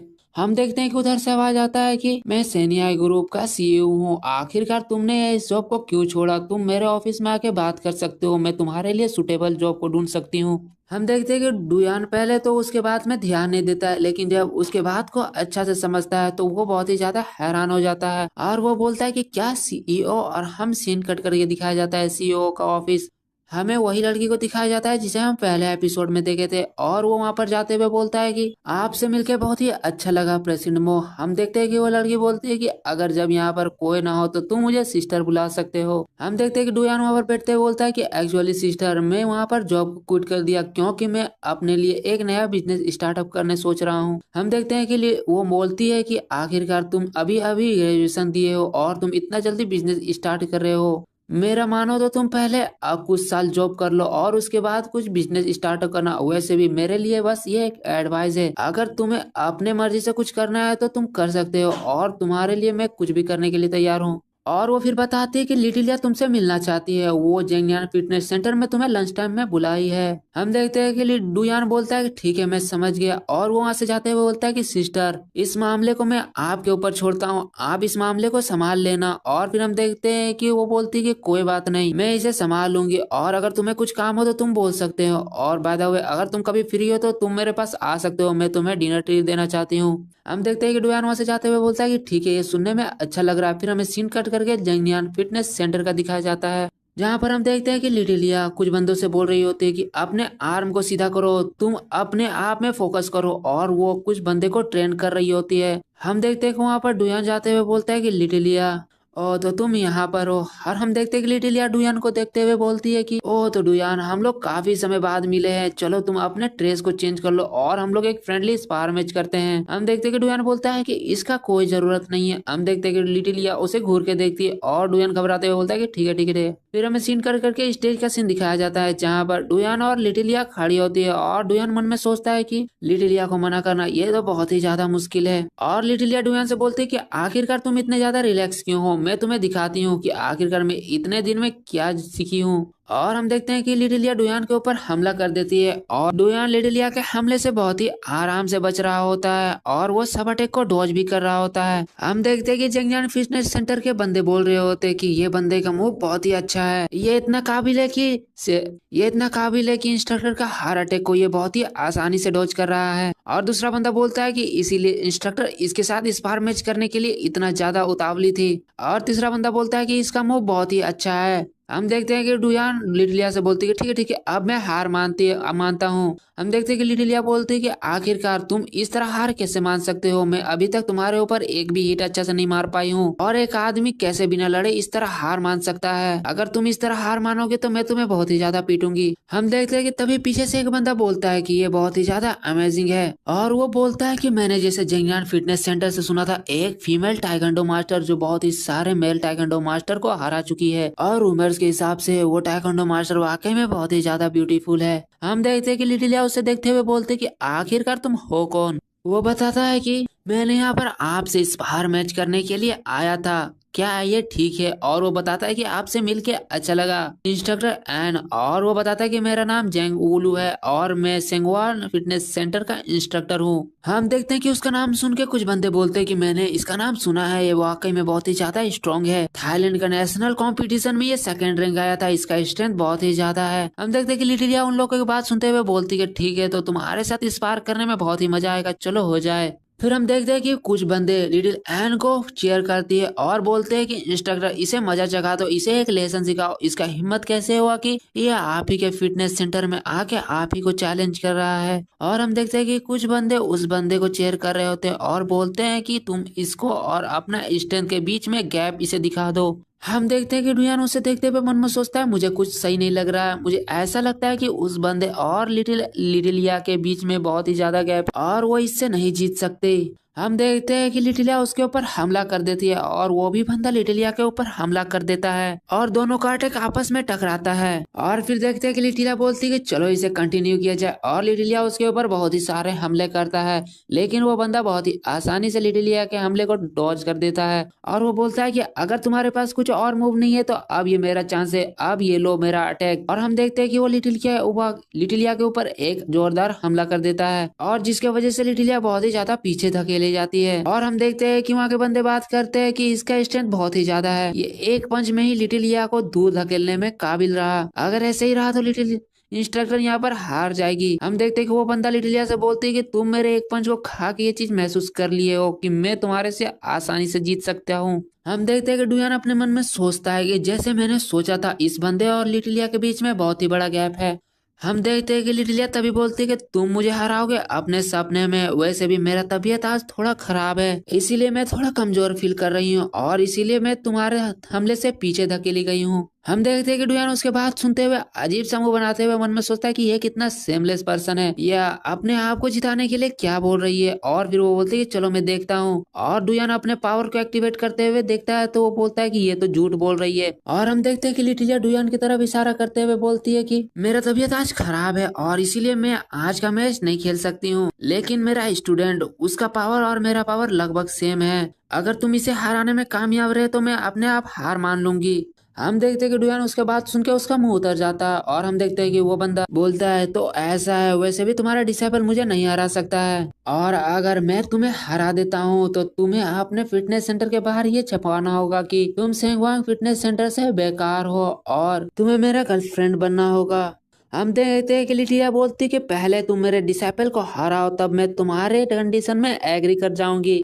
और वो डुयान से बोलती है कि डुयान तुम जाओ और इसे हरा दो और इसे एक अच्छा सा लेसन सिखाओ, अगर तुम इसे किसी तरह से हरा देते हो तो मैं तुम्हारी गर्लफ्रेंड बन जाऊंगी। और वो बोलती है कि तुम्हारा मेरा खुशी तुम्हारे हाथों में है, इस बंदे को एक अच्छा सा सबक सिखाओ। हम देखते हैं कि डुयान उसके बाद सुन के बोलती है कि क्या गर्लफ्रेंड। हम देखते हैं कि वो बंदा डुयान के ऊपर अचानक हमला करते हुए बोलता है कि आखिरकार तुम लोग इतना समय को बर्बाद क्यों कर रहे हो, चलो जल्दी से फाइट करते हैं। और डुयान के ऊपर एक पंच मार देता है और हम देखते हैं कि डुयान उसके अटैक को बहुत ही मुश्किल से डॉज करता है। और हम देखते हैं कि लिटिला बोलती है कि तुम कमीने, तुम उसके ऊपर एक स्निक अटैक किए और वो भी तुम उसमें चूक गए। और वो बोलती है कि डुयान उसे मारो। और हम देखते हैं कि डुयान एक अजीब सा फेस बनाते हुए बोलता है कि लिटिलिया, और वो मन में सोचता है कि ये बहुत ही ज्यादा लेट हो गया, अब मुझे यहाँ से पीछे हटने का कोई रास्ता नहीं है। और हम देखते हैं कि उस बंदे का हर अटैक को डुयान बहुत ही आसानी से डॉज कर रहा होता है। और हम देखते हैं कि वो बंदा गुस्साते हुए बोलता है कि आखिरकार तुम्हारे अंदर सिर्फ डॉज करने का ही कैपेसिटी क्या क्या, तुम अटैक करो। वो बोलता है कि तुम सिर्फ मेरे अटैक को डॉज क्यों कर रहे हो, मुझे काउंटर अटैक करो। और हम देखते हैं कि लिटिल नोआ चेयर करती है कि डुयान जल्दी से इसे हरा दो, फिर हम लोग शादी करने के लिए चलेंगे। हम देखते हैं कि डुयान अपने मन में सोचता है कि मैं इसके अटैक को बहुत ही देर से डॉज कर रहा हूँ, अगर मैं इसी तरह डॉज करते रहा तो मेरा स्टेमिना खत्म हो जाएगा, मुझे एक ओपनिंग देख के इसके ऊपर काउंटर अटैक करना होगा। और फिर वो अपने स्किल को अपडेट करते हुए बोलता है कि चलो ये अब अपने कंट्रोल से थोड़ा बाहर जा रहा है, मुझे अब इसके ऊपर अटैक करके इसको नॉकआउट करना होगा। और हम देखते हैं कि उस बंदे का एक पंच डुयान के ऊपर आता है और डुयान उसके अटैक को डॉज करते हुए उसके ऊपर एक अपरकट मारता है, जिसकी वजह से वो आदमी दूर जाके नॉकआउट हो जाता है। और हम देखते हैं कि उसके नॉकआउट होने की वजह से वहां पर बहुत ही ज्यादा सन्नाटा हो जाता है। और फिर सब लोग चिल्लाते हुए बोलते हैं कि वाकई में ये तो बहुत ही ज्यादा अमेजिंग है, इंस्ट्रक्टर जेंगोलू वो तो असल में एक ही अटैक में उस बंदे का एक ही अटैक में हार गया, वो बंदा वाकई में बहुत ही ज्यादा अच्छा है। और कोई बोलते हैं कि आखिरकार मैंने ये क्या देख लिया, मुझे अपने आंखों में विश्वास नहीं हो रहा है। हम देखते हैं कि लिटिल वहाँ पर बहुत ही ज्यादा खुश हो जाती है, जिसकी वजह से उसके आंखों से आंसू भी आने लगते हैं। फिर हमें रेस्ट रूम का सीन दिखाया जाता है, जहाँ पर लिटिलिया डुयान से बोलती है कि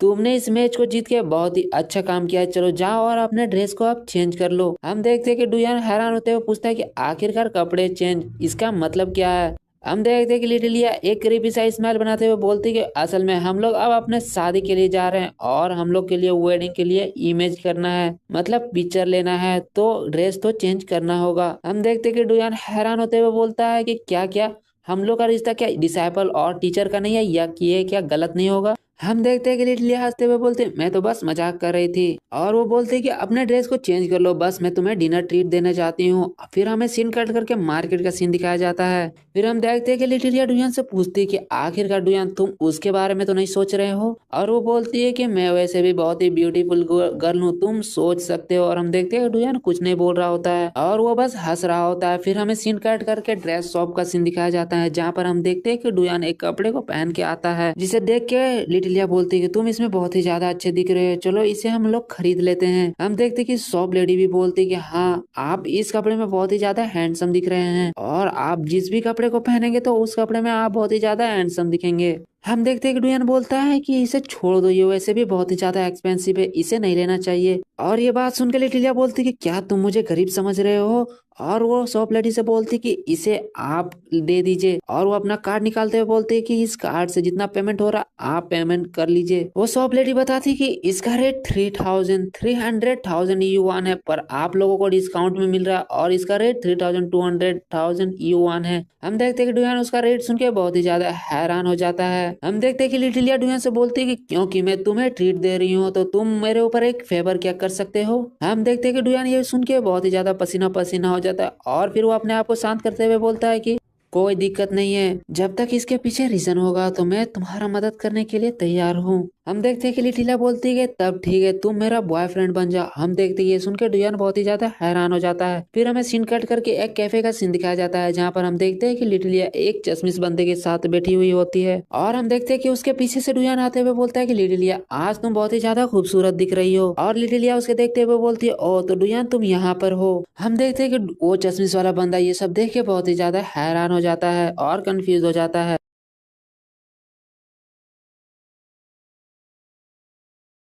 हम देखते हैं कि डुयान उस चश्मिश बंदे से बोलता है कि मैं लिटिलिया का बॉयफ्रेंड हूँ और मेरा और उसका एक रिलेशनशिप है। हम लोग अभी अपने रिलेशनशिप को फैमिली को नहीं बताया, इसीलिए इसके फैमिली ने इसके लिए एक ब्लाइंड डेट का आयोजन किया है। मैं आपसे आशा करता हूँ कि आप मेरे बात को अच्छे से समझ रहे होंगे। हम देखते हैं कि वो चश्मिश अपना चश्मा सीधा करते हुए डुयान से पूछता है ओ तो ये ऐसा बात है। और वो पूछता है कि आखिरकार तुम क्या करते हो। और मेरा नाम जूकी है। हम देखते हैं कि डुयान उससे बताता है कि मैं अभी अभी बस ग्रेजुएशन को किया हूँ और मैं सोच रहा हूँ कि मैं एक बिजनेस स्टार्ट करूँ। और वो मन में बोलता है कि मैं एकदम सही बोल रहा हूँ। और लिटिलिया उससे बोलती है कि मैं तुमसे माफी मांगती हूँ क्योंकि मुझे घर में फोर्स किया गया था कि मुझे आपसे आके मिलना पड़ेगा। मैं आशा करता हूँ कि मैं आपकी एक अच्छी दोस्त बन सकता हूँ।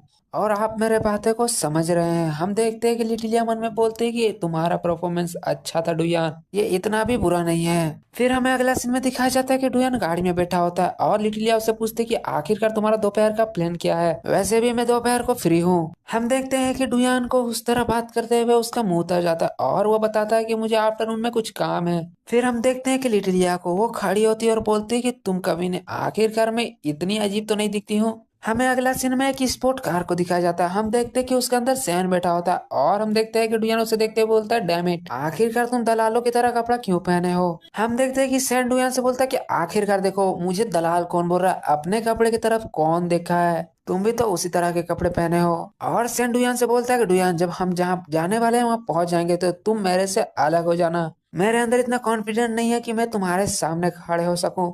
अगला सीन में हमें जंगियान जेड मार्केट का सीन दिखाया जाता है। हम देखते हैं कि वहां पर डुयान और सेन आए हुए होते हैं। हम देखते हैं कि डुयान उस जगह को देखते हुए बोलता है ये वाकई में बहुत ही ज्यादा अमेजिंग है, तुम तो बहुत ही ज्यादा कमाल के हो, एक ऐसा जगह प्लान डेट करना जहाँ पर स्टोन का गैम्बलिंग होता हो। हम देखते हैं कि सेन बोलता है कि आखिरकार तुम्हें कौन बता दिया कि मैं यहाँ पर ब्लाइंड डेट करने आया हूँ। और वो बोलता है कि मैं बस यहाँ पर लड़कियों को पिकअप करने के लिए आया हूँ। और वो डुयान से बोलता है कि ठीक है मैं अभी यहाँ से जाता हूँ, तुम यहाँ पर मार्केट में घूमो और हम बाद में मिलेंगे। और वो बताता है कि मैं तुम्हें लेक्चर नहीं देना चाहता हूँ लेकिन ये एडवाइस देता हूँ कि तुम स्टोन गैम्बलिंग से दूर ही रहना। और वो वहां से चले जाता है। फिर हमें दिखाया जाता है कि बहुत सारे स्टोन और वो अलग अलग जोन में रखे हुए होते हैं। और डुयान वो स्टोन को देखते हुए मन में सोचता है कि मैं अपने लेफ्ट आई के पावर की मदद से मैं श्योर हूँ कि अगर मैं स्टोन गैम्बलिंग करूंगा तो मैं असल में जीत जाऊंगा। और वो बताता है कि ये एक ऐसा जगह है कि अगर लक तुम्हारे साथ हो तो तुम बहुत ही आसानी से अमीर बन सकते हो। और डुयान हर जोन में एक बेहतरीन स्टोन को ढूंढ रहा होता है। और डुयान वो स्टोन को देखते हुए बताता है कि ये स्टोन वाकई में कुछ बड़े और कुछ छोटे हैं, लेकिन ये बाहर से पता लगाना बहुत ही ज्यादा मुश्किल है कि आखिरकार इसके अंदर क्या है। कुछ बड़े स्टोन जिसके अंदर बहुत ही छोटे जेट है, पर कुछ छोटे स्टोन जिसके अंदर बहुत ही कमाल के जेड है।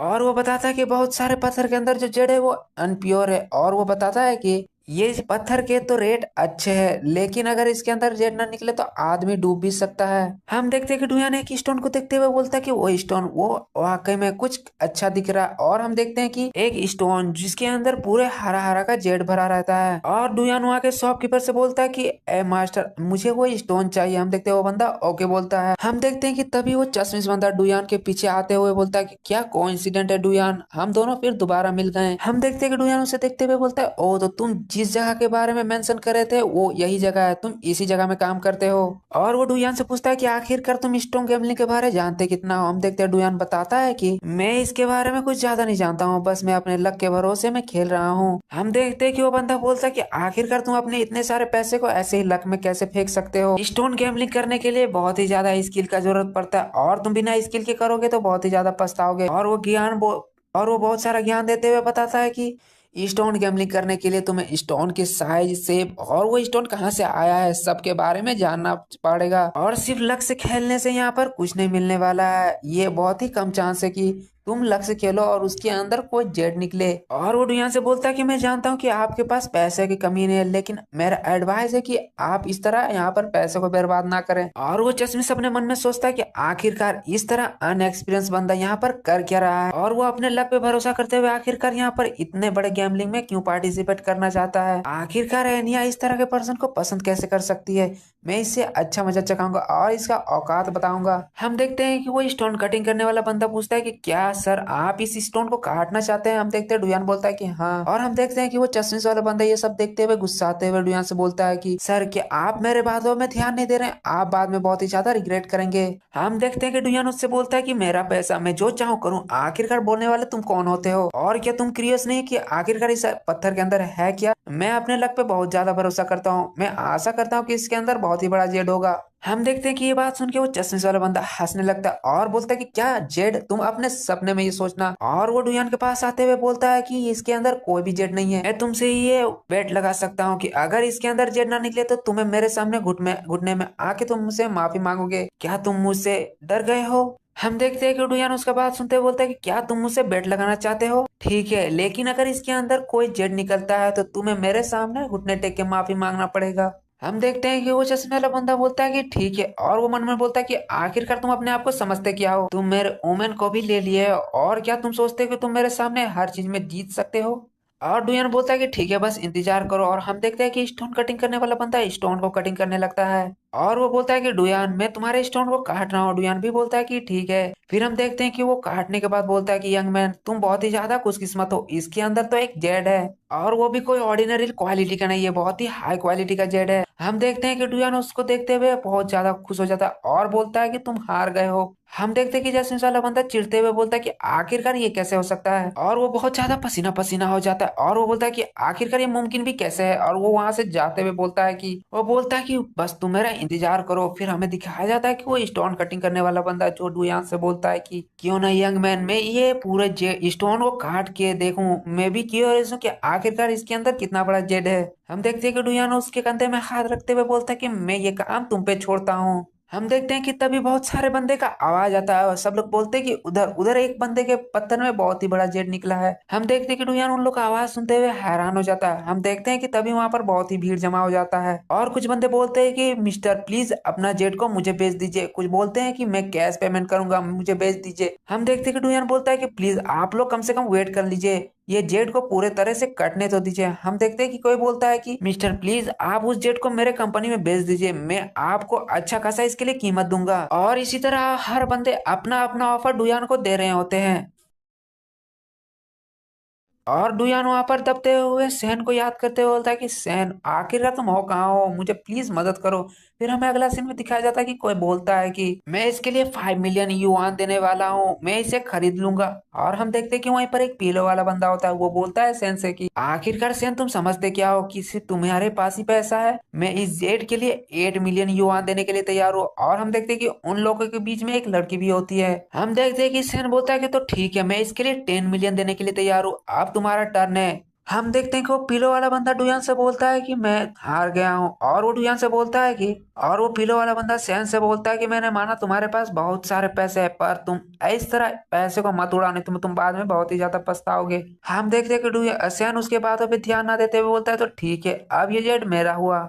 हम देखते हैं कि वो पीलो वाला बंदा वो लड़की के पास जाते हुए बोलता है कि सैंग क्विंग मैंने सुना है कि तुम जेंगवांग सिटी में कुछ दिन के लिए ठहरने वाले हो, अगर तुम पर दिक्कत ना हो तो मैं तुम्हें इस सिटी को पूरा अच्छे से घुमा दूंगा। हम देखते हैं कि वो लड़की उसके बात सुनते हुए अजीब सा मुस्कुराती है। हम देखते हैं कि सैन वो लड़की को बोलता है कि सुकुइंग क्या तुम्हें ये जेट पसंद आया है, अगर तुम्हें ये पसंद आया तो मैं मास्टर को बोल के इसके तुम्हारे लिए कर्व करवा दूंगा। हम देखते हैं कि वो लड़की शर्माते हुए रियान सैन से बोलती है कि मोहसिन तुम्हें इस तरह अपने पैसों को बर्बाद करने की जरूरत नहीं है, और तुम इस तरह एक्ट क्यों कर रहे हो, तुम सही में बहुत बड़े स्टूपिड हो। हम देखते हैं कि डुयान उसके सैन के पीछे आते हुए बोलता है कि वो लड़की सही बोल रही, आखिरकार तुम अपने पैसे को इस तरह फालतू में खर्च क्यों कर रहे हो। हम देखते हैं कि सैन डुयान को देखते हुए बोलता है कि आखिरकार तुम यहाँ पर क्या कर रहे हो। हम देखते हैं कि डुयान सैन के कंधे पे हाथ रखते हुए बोलता है कि सैन तुम सही में एक फूल हो, और वो बोलता है कि वो लड़की तुम्हें कुछ नहीं बोल रही है ज्यादा, लेकिन मैं देख रहा हूँ कि वो लड़की तुम्हारे ऊपर थोड़ा सा इंटरेस्टेड है। हम देखते हैं कि सैन बोलता है कि क्या सही में। हम देखते हैं कि तभी कोई आवाज लगाता है कि मिस्टर हान क्या आप इस जेट को खरीदना चाहते हैं। और हम देखते हैं कि सुकुइंग वो बोलती है कि हाँ जेंग भाई हमें कुछ और इंटरेस्टिंग मिला है, चलो चल के हम लोग देखते हैं। हम देखते हैं कि डुयान अपने मन में सोचता है कि क्या वो ये मशीन है जहाँ पर मेरा स्टोन कट रहा था, लगता है कि मेरा डेट असल में कट गया है। हम देखते हैं कि वो पीलो वाला बंदा उस जेड के पास जाते हुए बोलता है उस चश्मिश बंदे की तो ओ ये जेड है जिसके वजह से तुम बेट में हारे हो। हम देखते हैं कि वो चश्मिश वाला बंदा बोलता है कि यस मिस्टर हान, और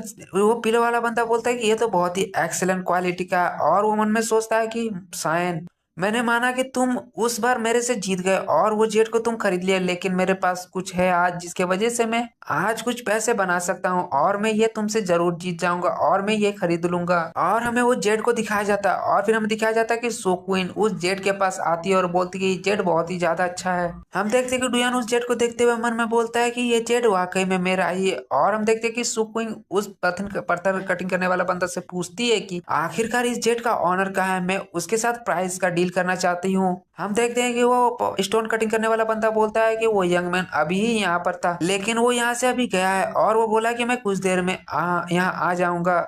हम देखते हैं कि वो पीलो वाला बंदा सैन से बोलता है कि मुझे लगता है कि सुक्विंग इस पत्थर इस जेट को पसंद कर रही है, क्यों ना हम लोग जाके उस जेट को देखें। और वो सैन से बोलता है कि अब ये मत बोलना कि तुम अपने पूरे पैसे को पहले ही खर्च कर चुके हो और तुम्हारे पास कुछ पैसे नहीं है, अगर तुम्हें कुछ पैसे की जरूरत है तो तुम अपने दोस्त से मांग सकते हो, तुम्हारा दोस्त तुम्हें लिए पॉकेट मनी दे सकता है। हम देखते हैं कि सैन उसका बात सुनते हुए बहुत ज्यादा गुस्सा हो रहा होता है। हम देखते हैं कि डुयान सैन के पीछे आते हुए बोलता है कि कम डाउन डियर। हम देखते हैं कि सैन पीछे मुड़ते हुए देखता है आखिरकार डियर उसको कौन बोला। और हम देखते हैं कि डुयान सैन को बोलता है कि वो स्टोन मेरे से बिलोंग करता है और ये पर्सन को इसके बारे में कुछ आइडिया नहीं है, चलो इसको मिलके हम लोग कुछ बेवकूफ बनाते हैं। और हम देखते हैं कि सैन बोलता है ये सुनने में बहुत ही ज्यादा कमाल का लगता है। फिर हमें अगला सीन में दिखाया जाता है कि डुयान वहां पर जाता है।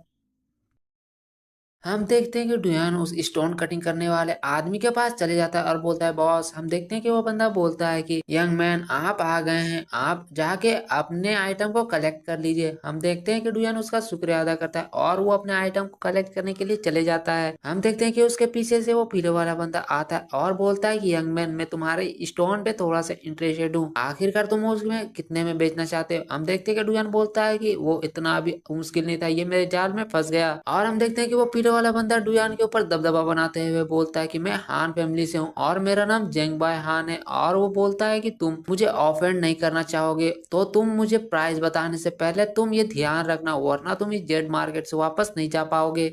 हम देखते हैं कि तभी डुयान बोलता है कि मुझे माफ कर दीजिएगा, लेकिन मैं तो बस एक यंग मास्टर के अंडर काम करने वाला नौकर हूँ, आखिरकार मैं कैसे इसका प्राइस बता सकता हूँ। हम देखते हैं कि वो मिस्टर हान गुस्सा होते हुए बोलता है कि आखिरकार तुम्हारा यंग मास्टर कौन है। हम देखते हैं कि तभी डुयान सेन को आगे लाते हुए बोलता है कि यंग मास्टर मोसेन। हम देखते हैं कि मोसेन उसे देखते हुए बोलता है कि जेंग भाई हम लोग दोबारा मिल गए हैं। और हम देखते हैं कि सेन एक अजीब सा मुंह बनाते हुए बोलता है कि आखिरकार तुम मेरे सबऑर्डिनेट को इस तरह ट्रीट कैसे कर सकते हो। तुम जानते हो कि जब एक कुत्ते को कोई मारता है तो उसको उसके मालिक को जवाब देना पड़ता है। हम देखते हैं कि डुयान एक कुत्ते का शक्ल बनाते हुए बोलता है कि तुम बहुत ही ज्यादा बोल रहे हो, तुम ज्यादा मत बोलो। और हम देखते हैं कि सैन उसके करीब जाते हुए बोलता है कि तुम प्राइस बोल रहे थे ना, ठीक है तो 100 मिलियन युआन क्या तुम्हारे लिए बहुत ही ज्यादा कम है क्या। हम देखते हैं कि वो पीले वाला बंदा ये सब देख के बहुत ही ज्यादा गुस्सा हो रहा होता है। हम देखते हैं कि सैन जो सुक्विंग होती है उससे बोलता है कि अगर तुम इस स्टोन को चाहते हो तो मैं तुम्हें इसे फ्री में दे सकता हूँ, क्या ख्याल है। हम देखते हैं कि स्विंग बोलती है कि शुक्रिया, पर अगर मुझे ये स्टोन चाहिए होगा तो मैं इसे पे करके खरीद लूंगी, तुम्हें ये चीज टेंशन लेने का जरूरत नहीं है। और हम देखते हैं कि वो गुस्साते हुए बोलती है कि अगर तुम जेंगबाई को इस तरह ट्रीट करने वाले हो तो अगले बार मुझे भी शामिल कर लेना। और वो बहुत ही ज्यादा चिल्ला रही होती है। हम देखते हैं कि सैन उसका ये बात सुन के हंसते हुए बोलता है ठीक है नेक्स्ट टाइम जब हम लोग करेंगे तो तुम्हें भी शामिल कर लेंगे। और वो बोलता है कि रुको मैं तुम्हें अपने दोस्त से मिलाता हूँ। और वो बोलता है कि ये मेरा दोस्त डुयान है। हम देखते हैं कि डुयान भी बोलता है कि तुमसे मिलकर बहुत ही ज्यादा अच्छा लगा। और सैन बताता है कि ये मेरा चाइल्डहुड फ्रेंड है और इसका नाम सुकुइंग है और ये सु फैमिली से। हम देखते हैं कि सुकुइंग डुयान से बोलती है कि तुमसे मिलके भी मुझे बहुत ही अच्छा लगा। और बताया जाता है कि सु फैमिली और मो फैमिली जनरेशन से एक दूसरे के दोस्त थे। और अगर पैसों के मामले में बात किया जाए तो सु फैमिली का इन्फ्लुएंस मो फैमिली से भी ज्यादा है। और बताया जाता है कि सु फैमिली बहुत सारे बिजनेस और इंडस्ट्री में इन्वॉल्व है और खुद सु क्विंग उसके पास खुद का जेड इंडस्ट्री है। और बताया जाता है कि सू फैमिली ज्यादा से ज्यादा ज्वेलरी मार्केट में अपने पैसे को इन्वेस्ट करते हैं। हम देखते हैं कि डुयान ये सब जान के घबराते हुए बोलता है कि सैन तुम्हारे बारे में बहुत ही बार मेंशन करता है, वो तो यहाँ तक कल बोल रहा था कि अगर तुम मांगो तो वो तुम्हारे लिए आसमान से तारे भी तोड़ के ला सकता है। और वो मन में बोलता है कि ये सुनने में बहुत ही ज्यादा अजीब लग रहा है। हम देखते कि सुकुइंग हंसते हुए बोलते कि ये तुम जब बोलते थे जब तुम बहुत छोटे थे, अब तुम बढ़ गए हो, तुम्हारे अंदर अब अकल आ गया है, तुम अभी भी उस तरह की बात कैसे कर सकते हो। और हम देखते कि सैन शर्मिंदा होते हुए बोलता है कि शट अप, मतलब शांत रहो। और हम देखते हैं कि सैन डुयान से पूछता है कि क्या तुम मेरे साथ शॉपिंग में जाना चाहते हो डुयान। डुयान बोलता है कि भूल जाओ, मैं कबाब में हड्डी बनना नहीं चाहता हूँ। और फिर देखते हैं कि सेन वहीं पर मार्केट में घूम रहा होता है। और हम देखते हैं कि डुयान कुछ स्टोन को देखते हुए बोलता है ये और ये और ये सबको मैं लूंगा। और वो मन में सोचता है कि मैं तो रीच बन जाऊंगा। और वो बताता है कि ये सब स्टोन अगर ये लोग इस सब के अंदर अगर जेड निकला तो इसका कीमत कम से कम 200 मिलियन युआन होगा।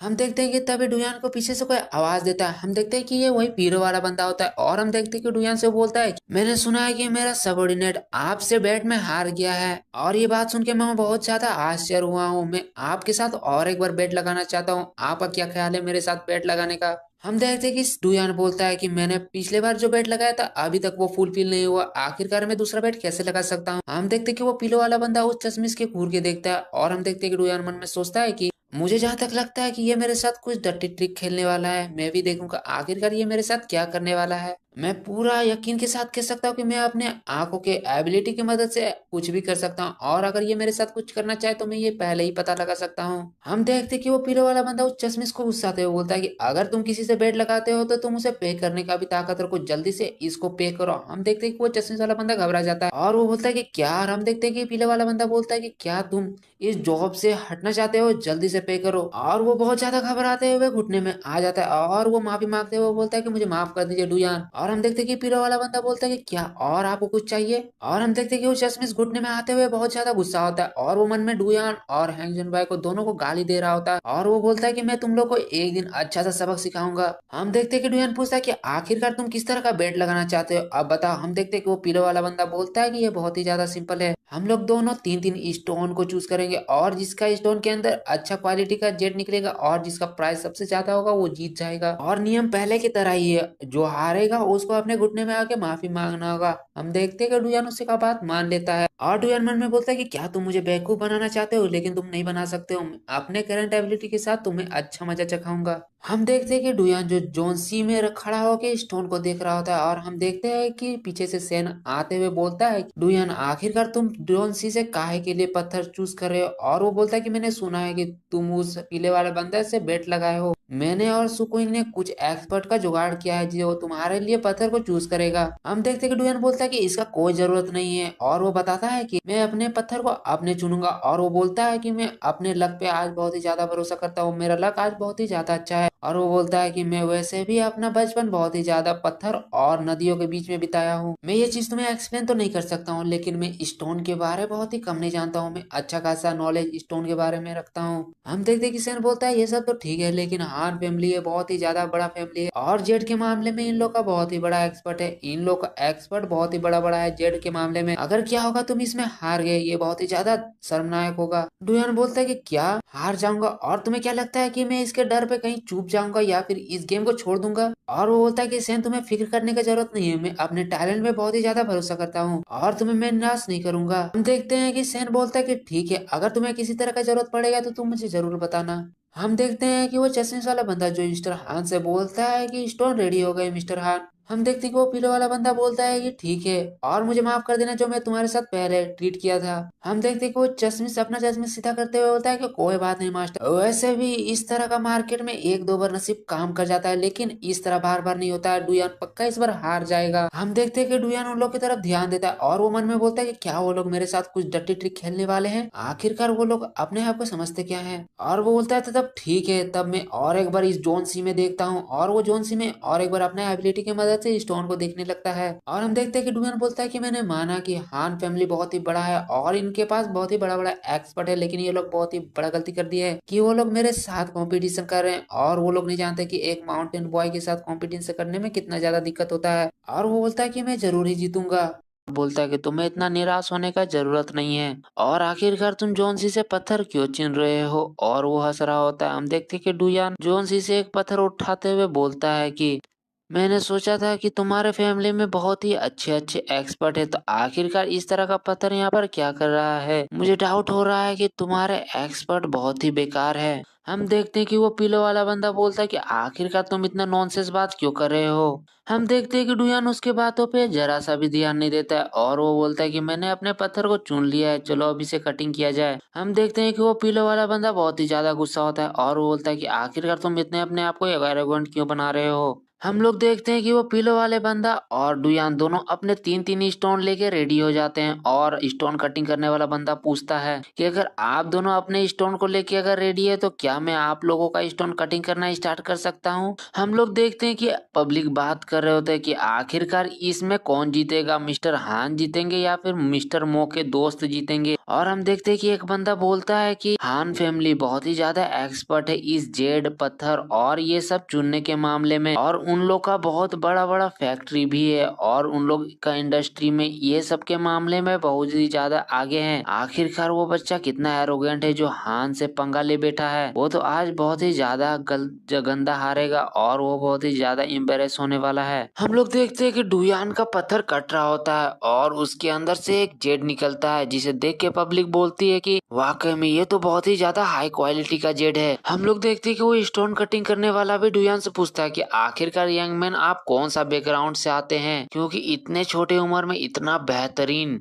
पत्थर के चुनना बहुत ही ज्यादा मुश्किल है और आपने 2 स्टोन को अभी तक चुन लिया है और दोनों के अंदर ही बहुत ही बेहतरीन जेड निकला है। हम देखते हैं कि डुयान हंसते हुए बोलता है कि मैं एक ऑर्डिनरी पर्सन हूँ। डुयान के पीछे सेन आते हुए बोलता है कि तुमने तो बहुत ही अच्छा काम किया है, मुझे लगता है कि आज यहाँ पर एक बहुत ही अच्छा शो होने वाला है। और हम देखते हैं कि वो पीलो वाला बंदा हान के सेन के पास आते हुए बोलता है कि मोहसेन इतना ज्यादा खुश मत हो, अभी तो बस मैच स्टार्ट हुआ है और तुम अभी से इतना ज्यादा खुश होगे तो बाद में बहुत ही ज्यादा निराश होना पड़ेगा। हम देखते हैं कि तभी पब्लिक बोलती है कि मिस्टर हान के भी स्टोन से एक बहुत ही बेहतरीन जेड निकला है और ये तो उससे भी ज्यादा हाई क्वालिटी का है। और हम देखते हैं कि वो पीलो वाला बंदा हंसते हुए बोलता है कि मोहसेन आखिरकार तुम्हें समझ में आ रहा है कि मैं क्या बोल रहा हूँ। अभी मेरा बस फर्स्ट स्टोन कटा है और मैं जानता हूँ कि तुम पहले बहुत ही ज्यादा लकी थे, लेकिन इस बार तुम मेरे से हार जाओगे और तुम्हारा लक यहाँ पर काम नहीं करने वाला है।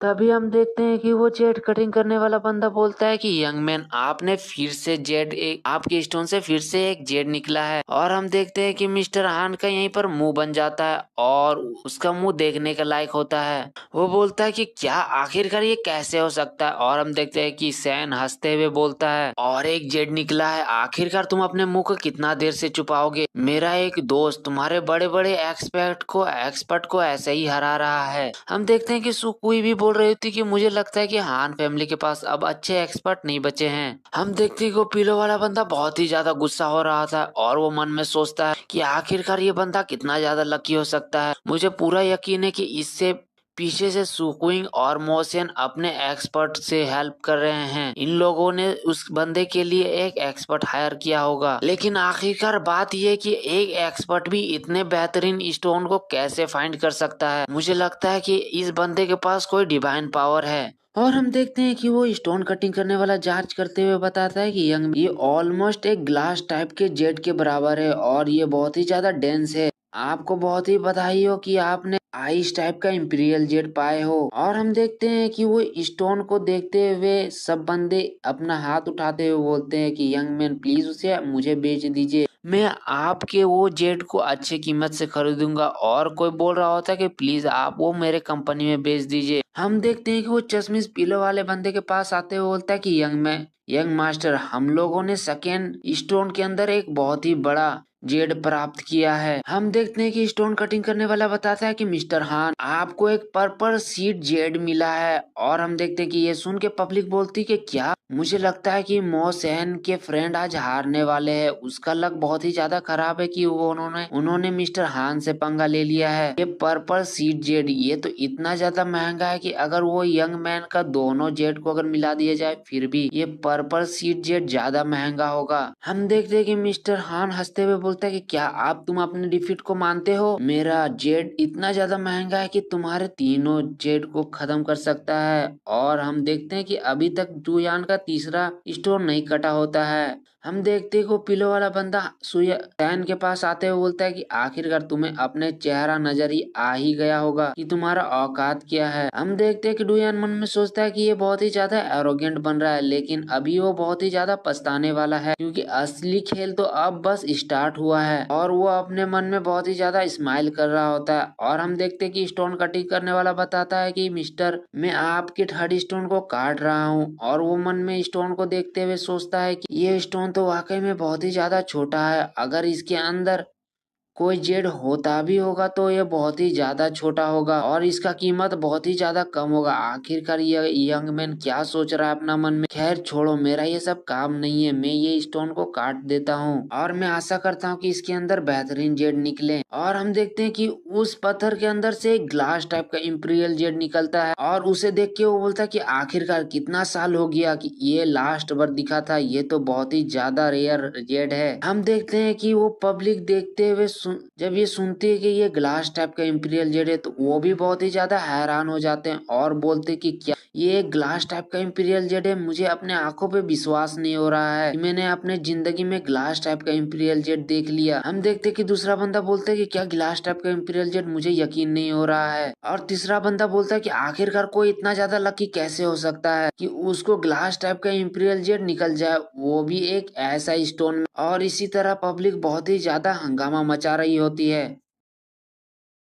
और हम देखते हैं कि वो स्टोन कटिंग करने वाला बोलता है कि ये सही में एक ग्लास टाइप का इंपीरियल जेड है। और वो एक अजीब सा स्माइल बनाते हुए बोलता है कि ग्लास टाइप का इंपीरियल जेड, ये तो बहुत ही हाई क्वालिटी का है। हम देखते हैं कि वो पीलो वाला बंदा ये सब देख के बहुत ही ज्यादा हैरान हो जाता है और वो बहुत ही ज्यादा गुस्सा भी होता है। वो बोलता है कि क्या ग्लास टाइप का इंपीरियल जेड। और हम देखते हैं कि मोहसिन और सुकुइंग बहुत ही ज्यादा खुश होती है। वो पीले वाला बंदा वहां से जाते हुए बोलता है कि डुयान, तुम्हारा लक बहुत ही ज्यादा है, इतना ज्यादा कि वो तुम्हारे लिए खराब भी हो सकता है। आज तो मैं हार गया हूँ, लेकिन मैं तुम्हें बाद में जरूर मिलूंगा। और वो वहां से चले जाता है। हम लोग देखते हैं कि वो चश्मिश पीले वाले बंदा से बोलता है कि मिस्टर हान, उसका तीसरा स्टोन इतना ज्यादा महंगा था कि अगर वो चाहता तो हमारे तीनों स्टोन को वो अपने एक ही स्टोन के मदद से हरा सकता था। हम देखते हैं कि पीले वाला बंदा भी ये सब जान रहा होता है और वो मन ही में बहुत ही ज्यादा गुस्सा भी होता है। और वो बोलता है कि चश्मिश से जल्दी से आदमियों को जमा करो, आज रात में हमें कुछ महंगा काम करना है और वो बहुत ही ज्यादा जरूरी भी है। और इधर हम देखते हैं कि डुयान को मोहसिन और सुकुइंग बहुत ही ज्यादा खुश हो रहे होते हैं। और देखते हैं कि वहां पर बोलता है डुयान कि यहाँ पर ऐसा कुछ नहीं है कि पहले आ और पहले पाव वाला है। यहाँ पर जिसका जितना अच्छा जानकारी और लक है वही वहाँ यहाँ पर जीत सकता है। और फिर हम इधर देखते हैं कि पीले वाला बंदा बोलता है कि आज ही मुझे ये सब काम करना है, आज रात मुझे ये काम करना होगा और मुझे अपने हर रात को बर्बाद नहीं करना है। हम देखते हैं कि जसमिस बोलता है कि मिस्टर हान, आपको अभी भी अपने वादे को पूरा करना है, क्या आप उसके बारे में तो भूल नहीं गए हैं। हम देखते हैं कि मिस्टर हान बहुत ही ज्यादा गुस्सा होता है और बोलता है कि यहाँ से चले जाओ। इधर हम देखते हैं कि डुयान पूछता है कि क्या ग्लास टाइप का इंपीरियल जेट ये वाकई में बहुत ही ज्यादा महंगा है क्या और अच्छा है। हम देखते हैं कि सुक्वीन बताती कि क्या तुम्हें ये पता नहीं है, ग्लास टाइप का इंपीरियल जेट जब लास्ट टाइम दिखा था वो बहुत ही सालों पहले था और जब वो दिखा था तो वो बहुत ही हाई क्वालिटी का दाम में बिका था। ये एक ऐसा जेट है जो बहुत ही रेयर पाया जाता है। हम सुनते देखते हैं कि डुयान ये सुन के बोलता है कि क्या रेयर, हाई क्वालिटी। और वो फिर चिल्लाते हुए बोलता है कि मोहसिन, जल्दी से सुकुइंग को लो और यहाँ से निकलो। हम देखते हैं कि डुयान अपने पत्थर को ले लेता है और सेवन भी दो पत्थर को ले लेता है और वो लोग वहाँ से दौड़ने लगते हैं। हम देखते हैं कि वहाँ पर सारे बंदे बहुत ही ज्यादा हाइपर हो जाते हैं और बोलते हैं कि यंग मैन प्लीज रुक जाइए, आप मेरे ऑफर को कम से कम सुन तो लीजिए, मैं आपके इस स्टोन को अफोर्ड कर सकता हूँ, प्लीज यंग मास्टर रुक जाइए। इधर डुयान और मोहसिन भाग रहा होता है और सुकुइंग बोलती है कि सहन जल्दी से दौड़ो, हम लोग को यहाँ से जल्दी से निकलना होगा। और हम देखते हैं कि मार्केट के पूरे पब्लिक उन लोग के पीछे पड़ जाते हैं और सब लोग बोलते हैं कि प्लीज रुक जाइए, एक बार मेरे ऑफर के बारे में तो सुन लीजिए। हम देखते हैं कि मोहसिन बोलता है कि मेरा स्पीड बहुत ही ज्यादा है, आज एक वर्ल्ड रिकॉर्ड बनाऊंगा। हम देखते हैं कि सुकुइंग बोलती है कि सहन जल्दी से दौड़ो, हम लोग को इन लोगों से जल्दी दौड़ना होगा वरना ये लोग हमें पकड़ लेंगे। हम देखते हैं कि वो लोग वहां से निकल जाते हैं और सारे बंदे बोलते हैं कि यंग मास्टर आप रुक जाइए, आप रुक जाइए। अगला सीन में देखते हैं कि डुयान अपने मन में सोचता है कि मैंने अपने आंखों के एबिलिटी की मदद से आज बहुत सारे बेनिफिट कमाया है और अगर मैं इन स्टोनों को बेच दूं तो मैं बहुत ही ज्यादा अमीर हो जाऊंगा। फिर डुयान मोहसिन को कॉल लगाते हुए पूछता है कि क्या तुम वहां से भागने में सक्षम रहे हो। हम देखते हैं कि सैन बताता है मुझे भागने के मामले में कोई नहीं पकड़ सकता, मैं वर्ल्ड क्लास में भागने में हूँ। मोहसिन बताता है कि तुम्हारे स्टोन अब सेफ है और मैंने एल्डर जू से भी बात कर लिया है। और हम देखते हैं कि सुक्विंग उन स्टोनों के सामने बैठते हुए बोलती कि ये तो वाकई में बहुत ही हाई क्वालिटी का है, अब हम लोग अमीर हो जाएंगे।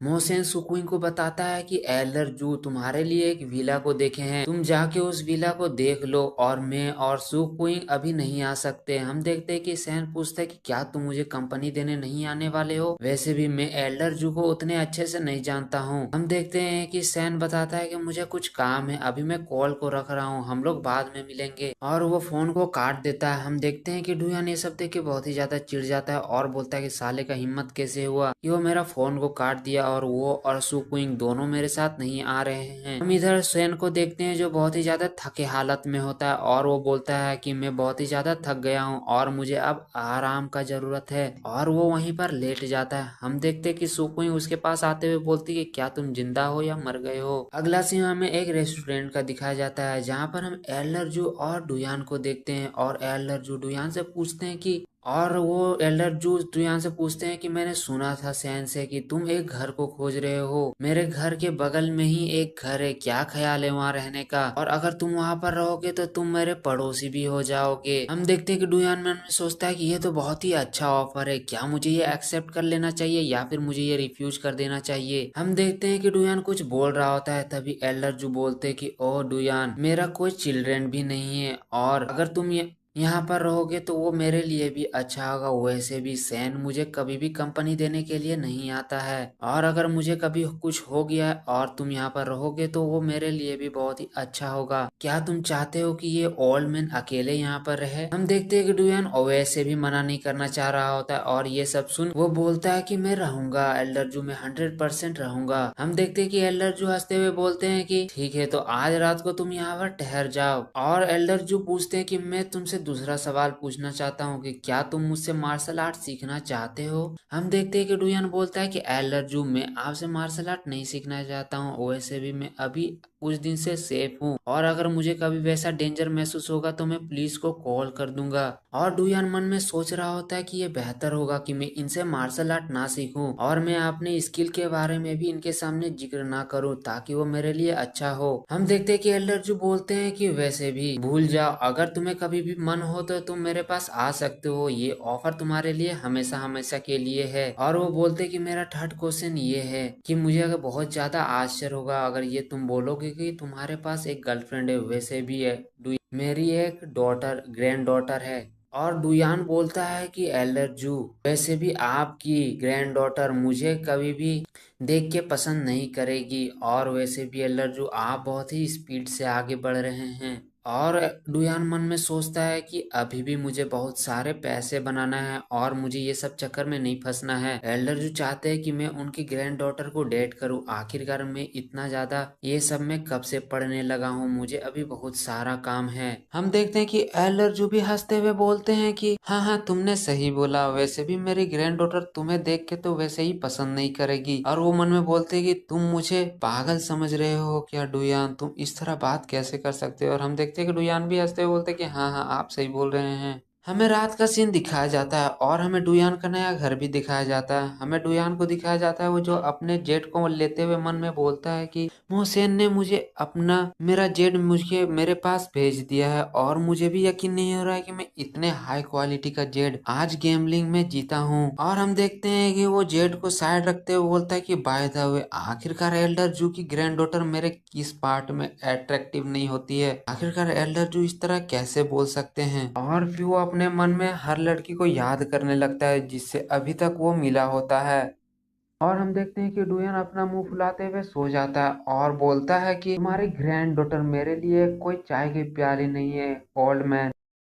हम देखते हैं कि डुयान के रूम में कोई बंदा आता है और वो दरवाजा खोलते हुए बोलता है कि कदम को एकदम सावधानी के साथ रखना, और पहले वो देखो कि डुयान सोया हुआ है या जागा है। और हम देखते हैं कि डुयान के रूम पे दो बंदे घुस रहे होते हैं जो मास्क पहन के आते हैं, मुझे लगता है कि वो चोर हैं। और हम देखते हैं कि उसमें से एक बोलता है कि ब्रदर आप तो बहुत ही कमाल के हैं। और हम देखते हैं कि वो बंदा बोलता है कि तुम काम के समय में इस तरह नॉनसेंस बात मत करो और शांति से अंदर आओ। और उसमें से एक बंदा हंस रहा होता है, और हम देखते हैं कि वो दूसरा बंदा बोलता है कि ब्रदर आप तो कमाल के हैं। हम देखते हैं कि वो बंदा बोलता है कि काम के समय में नॉनसेंस बातें मत किया करो और सावधानी के साथ अंदर आओ। हम देखते हैं कि डुयान असल में सोया हुआ नहीं होता है और वो सब ये आहट सुन के जाग जाता है। वो बोलता है कि अरे यार मेरे घर में तो चोर घुस गए हैं, और वो मन में बोलता है कि ऐसा बस एक ऐसा चीज है जो इंसानों ने बनाया है, बेटर होगा कि मैं सोने का नाटक करूं ताकि वो लोग मुझे ना मारे। अगर मैं जिंदा रहूंगा तो मैं खूब सारा पैसा कमा सकता हूं। और डुयान सोने का नाटक करता है। हम देखते हैं कि उसमें से जो उन चोरों में से एक बंदा बोलता है कि तुम दो बड़े जेट को ले लो और मैं छोटे वालों को फाइंड करता हूँ। मिस्टर हान ने स्पेशली छोटे जेट के बारे में जिक्र किया था और उसे लाने के लिए बोला था। हम देखते हैं कि दूसरा बंदा बोलता है कि इस बार हान मास्टर बहुत ही ज्यादा अच्छे थे और उन्होंने बहुत ही अच्छे से बात किया था। वो बोल रहे थे कि उन्होंने इस बार एक बहुत ही बेहतरीन ट्रेजर को पाया है। हम देखते हैं कि डुयान वो सब का बातें सुन रहा होता है और वो बोलता है क्या हान फैमिली का यंग मास्टर आखिरकार कौन? मिस्टर हान। वो बोलता है कि क्या वो साला जेंग हान बाव है क्या? हम देखते हैं कि वो छोटे वाला जेट डुयान के एकदम मुंह के सामने रखा हुआ होता है और वो चोर उसे देखते हुए बोलता है कि मुझे वो मिल गया। हम देखते हैं कि डुयान मन में बोलता है कि प्लीज प्लीज मेरे ग्लास इंपीरियल जेट को छोड़ दो, उसे मत लेके जाओ। और हम देखते हैं कि वो चोर उस जेट को उठा लेता है और डुयान को बोलता है कि तुम इसी तरह सोने का नाटक करो, ये तुम्हारे लिए बेहतर होगा। अगर तुम जाग जाओगे तो वो तुम्हारे जिंदगी का आखिरी होगा। हम देखते हैं कि वो चोर बात करते हुए बोलते हैं कि ये बंदा सोते हुए भी रो रहा है, ये कितना बदकिस्मत है। अगर वो जागेगा और उसे ये पता चलेगा कि इसका स्टोन यहाँ से चले गया है तो वो कितना अच्छा होगा। हम देखते हैं कि डुयान मन में बोलता है कि क्या असल में मेरा आंसू निकल रहे हैं सोते हुए भी। और हमें बताया जाता है कि लेजेंड के अनुसार ड्रैगन की गुफा में बहुत ही सारे खजाने होते हैं और अगर सोते हुए ड्रैगन के नेस्ट से अगर कोई उसका खजाना चुरा लेता है तो ड्रैगन बहुत ही ज्यादा जंगली हो जाता है। और अभी उसी तरह डुयान के साथ भी हो रहा है, उसके ही सामने से उसके खजाने को चुराया जा रहा है। और हम देखते हैं कि डुयान रोते हुए बोलता है कि प्लीज वो मुझे दे दो, वो मेरा है, मुझे वो वापस दे दो। और डुयान फिर अचानक उठते हुए उस बंदे से बोलता है कि वो मेरा है, वो मुझे वापस दो। हम देखते हैं कि डुयान को अचानक जागते हुए देख के वो दोनों बंदे बहुत ही ज्यादा हैरान हो जाते हैं और डुयान उससे लेने के लिए उसके ऊपर हाथ मारता है, लेकिन हम देखते हैं कि डुयान गलती से उसके टोपी को ले लेता है। वो बंदा बोलता है कि अगर तुम्हारे पे हिम्मत है तो तुम लेके दिखाओ। और हम देखते हैं कि डुयान उसके टोपी को पकड़ते हुए बोलता है कि क्या मेरा हाथ स्लिप कर गया? और हम देखते हैं कि दूसरा बंदा देख के बोलता है अरे यार ये तो बहुत ही खराब सिचुएशन है। और पहला बंदा जिसका टोपी डुयान ले लिया था वो डुयान को गाली दे रहा होता है और इस तरह सिचुएशन बन जाता है कि वो बंदा बहुत ही ज्यादा डुयान के ऊपर गुस्सा हो जाता है और वो डुयान के ऊपर हमला कर देता है और वो डुयान के पीछे पड़ जाता है। हम देखते हैं कि डुयान किसी तरह करके उसके हमले से बच रहा होता है और वो भाग रहा होता है अपने ही कमरे में इधर उधर। और हम देखते हैं कि वो बंदा डुयान को पकड़ लेता है और वो बोलता है कि तुम यहीं पर खड़े रहो ब्रेट, और वो उसके ऊपर हमला कर देता है। लेकिन डुयान किसी तरह करके उसके हमले से बच जाता है और डुयान उसे घूर के देख रहा होता है। लेकिन तभी हम देखते हैं कि वो बंदा अपने घुटनों से डुयान के ऊपर हमला कर देता है जो सीधा जाके डुयान के मुंह में लगता है और डुयान बोलता है अरे यार ये नहीं होना चाहिए था। और हम देखते हैं कि वो बंदा अपने पॉकेट से नाइफ निकालते हुए डुयान के ऊपर हमला कर देता है। पर हम देखते हैं कि डुयान को उस हमले से लगने से पहले ही वो हमला वहीं पर रुक जाता है, जिसे देख के डुयान मन में बोलता है मैं तो बस बाल बाल बचा। हम देखते हैं कि वो अटैक रोकने वाला और कोई नहीं वो एल्डर जू होते हैं। हम देखते हैं कि वो गंजा चोर बोलता है कि आखिरकार इस समय में इस तरह का ओल्ड मैन यहाँ पर क्या कर रहा है और ये साला आया कहाँ से।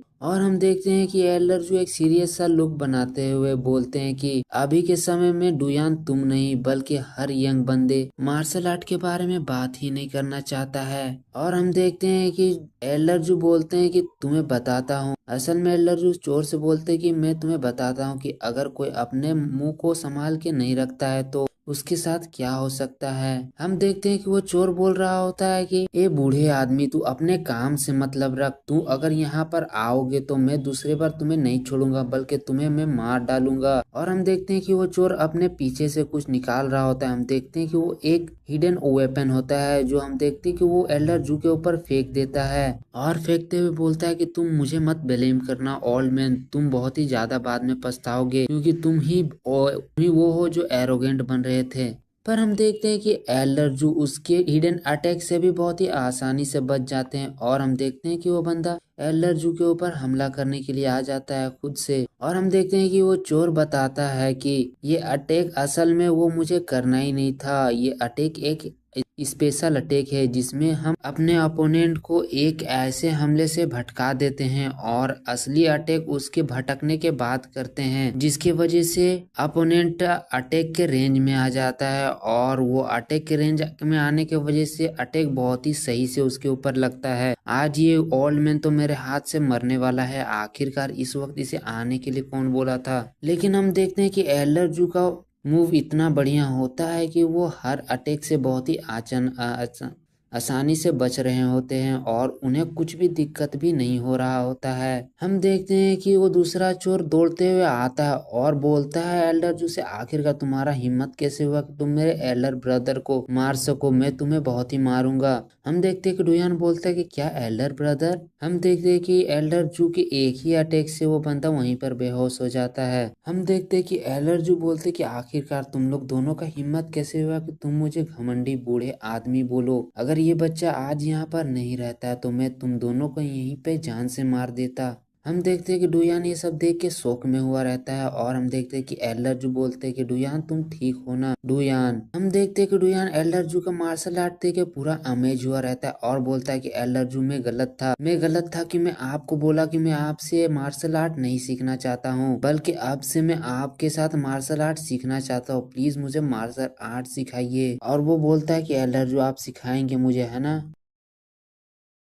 देखिए एल्डर जो बोलते कि ओ तो तुम्हें अब पता चला, अब ये सब सही है। और वो बोलते हैं कि तुम तो बोल रहे थे कि पुलिस ज्यादा बेहतर है और तुम अभी मुझे मार्शल आर्ट सिखाने के लिए बोल रहे हो। ठीक है, तब हम इसके बारे में कल बात करेंगे, क्या मुझे तुम्हें सिखाना है या नहीं। हम देखते हैं कि सुबह हो जाता है और हम देखते हैं कि एल्डर जू का हाउस। फिर हम देखते हैं कि एल्डर जू चिल्ला के बोलते हैं कि तुम छोटे कीड़े, तुम मुझसे मार्शल आर्ट सीखना चाहते हो और तुम अभी तक सोए हुए हो। हम देखते हैं कि डुयान उबासिया लेके उठ जाता है और बोलता है कि एल्डर जू कल की रात मैंने अच्छा से नहीं सो पाया था, इसीलिए मैं अभी बहुत ही ज्यादा थका महसूस कर रहा हूँ। हम देखते हैं कि एल्डर जू बताते हैं कि कल रात जो तुम्हारा जान को बचाया था वो मैं ही हूँ। और हम देखते हैं कि एल्लर्जू पूछते हैं कि पहले मेरे सवाल का जवाब दो, आखिरकार तुम मार्शल आर्ट सीखना क्यों चाहते हो। हम देखते हैं कि डुयान पहले कुछ देर खामोश खड़ा होता है और फिर वो बोलता है कि पहले मैं सोचता था कि मैं एक ऑर्डिनरी पर्सन की तरह अपना जिंदगी जीऊंगा और मैं इस झंझटों पे नहीं पड़ूंगा, लेकिन अब मेरे पास रीजन है और मेरे पास बहुत ऐसे चीज और बहुत ऐसे इंसान है जिसे मुझे प्रोटेक्ट करना है, इसीलिए मैं मार्शल आर्ट सीखूंगा। और बताता है डुयान की जब फॉर्चून आता है, यानी कि जब तुम्हारे पास बहुत ही ज्यादा पैसा आ जाता है तब उसके साथ बहुत ज्यादा प्रॉब्लम भी आते हैं और प्रॉब्लम इंसान के वजह से आता है, जिसके वजह से मुझे बहुत ही ज्यादा तकलीफ होगा और उन लोगों को हराने के लिए मुझे मार्शल आर्ट आना जरूरी है। हम देखते हैं कि एल्डर जो बोलते हैं ठीक है, तब मेरे 3 अटैक को सह के दिखाओ, अगर तुम मेरे 3 अटैक को डोज करने में कामयाब रहे तब तुम इतना क्वालिफाइड होगे कि तुम मुझसे सीख सकते हो। हम देखते हैं कि डुयान टालते हुए बोलता है कि एल्डर जो आप बहुत ही ज्यादा स्ट्रांग है, आखिरकार मैं आपके 3 अटैक को खाने के बाद कैसे जिंदा रह सकता हूँ, आपको इस तरह नहीं करना चाहिए। हम देखते हैं कि एल्डर जो बोलते हैं ठीक है, तुम मेरे अटैक को डॉज भी कर सकते हो। हम देखते हैं कि डुयान खुश होते हुए बोलता है ठीक है, तब मैं ये ट्राई करना चाहूंगा और वो अपने आंखों के स्किल को एक्टिवेट कर लेता है और वो बोलता है कि मेरे आंखों के एबिलिटी की मदद से मैं आसानी से किसी के भी अटैक को डॉज कर सकता हूँ, चलो ये एक बार ट्राई किया जाए। हम देखते हैं कि डुयान अपने आंखों की मदद से एल्डर जू के आते हुए अटैक को स्लो करके देख रहा होता है, लेकिन फिर भी वो बोलता है कि एल्डर जू बहुत ही ज्यादा फास्ट है और उनका अटैक प्रिडिक्ट करना बहुत ही ज्यादा मुश्किल है। और वो हैरान होते हुए मन में सोचता है कि इनका अटैक, इनका मूवमेंट ऐसा है कि इन्हें पहले ही से मालूम है कि मुझे मालूम है कि आखिरकार ये किस तरफ अटैक करने वाले हैं। हम देखते हैं कि एल्डर जू उसके ऊपर फर्स्ट अटैक कर देते हैं और डुयान बहुत ही मुश्किल से बचता है और डुयान मन में बोलता है कि ये बहुत ही ज्यादा क्लोज था। हम देखते हैं कि एल्डर जो बोलते हैं ये इतना भी बुरा नहीं था, ठीक है तो चलो अब मेरे सेकंड अटैक को डोज करके दिखाओ। और वो और एक अटैक कर देते हैं, लेकिन डुयान उसे थोड़ा सा साइड होके बच जाता है और वो बोलता है कि और एक अटैक ये तो उससे भी ज्यादा भयानक था। हम देखते हैं कि एल्डर जो डुयान के पीछे अपने हाथ को ले जाते हैं और उसे एक अटैक क्रिएट करते हैं, इसे देख के डुयान बोलता है कि क्या, और हम देखते हैं कि डुयान को ऐसा लगता है कि एल्डर का एक बहुत बड़ा स्पिरिचुअल बॉडी उसके सामने खड़ा है। जो डुयान के ऊपर थोड़ा सा अटैक करते हुए बोलते हैं कि इतना भी बुरा नहीं था, तुम मेरे 2 अटैक को डॉज करने में काबिल हो। देखते हैं कि डुयान अपने सिर को पकड़ते हुए बोलता है कि मुझे माफ कर देना लज्जू कि मैं आपके थर्ड अटैक को रोकने में काबिल नहीं रहा। मुझे ऐसा लगता है कि मैं आपसे सीखने का काबिल नहीं हूँ। हम देखते हैं कि यह लज्जू डुयान के बात सुन के डुयान के पीछे आ जाते हैं और उसके कमर और हाथ को सीधा कर देता है। डुयान पहले ये सब देख के हैरान हो जाता है और वो शर्माते हुए बोलता है, नहीं नहीं लज्जू, आखिरकार आप क्या कर रहे हैं। और हम देखते हैं कि डुया ने सब देख के सदमे में पहुंच जाता है और फिर वो अपने एक आंख खोल के एल्डर जू को देखता है। आखिरकार वो क्या कर रहे हैं। हम देखते हैं कि एल्डर जू बताते हैं कि बस मैं चेक कर रहा था कि होंग तुम्हें अच्छा फूड खिलाया है या नहीं। ठीक है, तो आज से मैं तुम्हें मार्शल आर्ट सिखाऊंगा और आज का पहला लेसन मैं तुम्हें एक फिस्ट टेक्निक सिखाऊंगा। और वो बताते हैं कि मैं जिस फिश टेक्निक को तुम्हें सिखाने वाला हूँ वो थर्ड मेजर फिश टेक्निक में से आता है।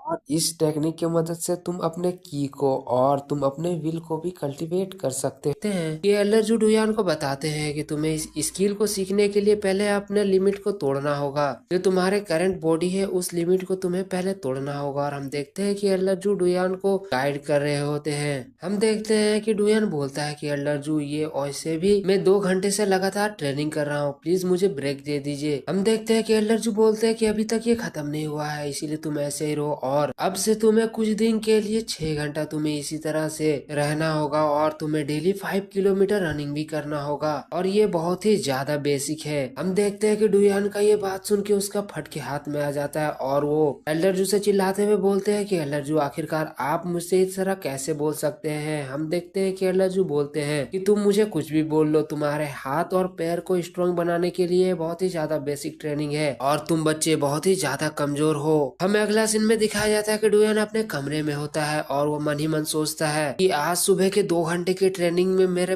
अंजर पंजर ढीला हो गए। अगर मेरे लेफ्ट आई में हीलिंग एबिलिटी नहीं होता तो मैं आज मर ही जाता। आखिरकार मैं डेली 6 घंटा प्रैक्टिस कैसे कर सकता हूँ, पर फिर भी मुझे किसी भी हालत में ये करना ही पड़ेगा। हम देखते हैं कि तभी उसके फोन में एक कॉल आता है। हम देखते हैं कि डुयान फोन उठाते हुए बोलता है कि हेलो सेन, आखिरकार तुमने मुझे कैसे याद किया है। और वो बोलता है कि ठीक है मैं कुछ देर में आता हूँ, वैसे भी मुझे एल्डर जू के साथ कुछ और ट्रेनिंग करना है। हम देखते हैं कि सेन डुयान से बोलता है कि हम गोश्त मार्केट जा रहे हैं, वहाँ पर बहुत ही ज्यादा एंटीक पीस होते हैं, क्या तुम्हें इसमें इंटरेस्टेड है। हम देखते हैं कि डुयान बोलता है कि तुम मेरा इंतजार करो, मैं एल्डर जू को इन्फॉर्म करके जल्दी ही वहाँ पर आता हूँ। हमें अगला सीन में सेन और डुयान को साथ में दिखाया जाता है। हम देखते हैं कि सेन बोलता है कि क्या ये बहुत ही ज्यादा अमेजिंग नहीं है। हम देखते हैं कि डुयान बोलता है वाकई में ये बहुत ही ज्यादा अच्छा है, ये मार्केट को देख के मुझे अपना फ्रेशमैन वाले ईयर का याद आ रहा है। हम देखते हैं कि सेन बोलता है वैसे भी सुकुइंग हमें बाद में ज्वाइन करने वाली है,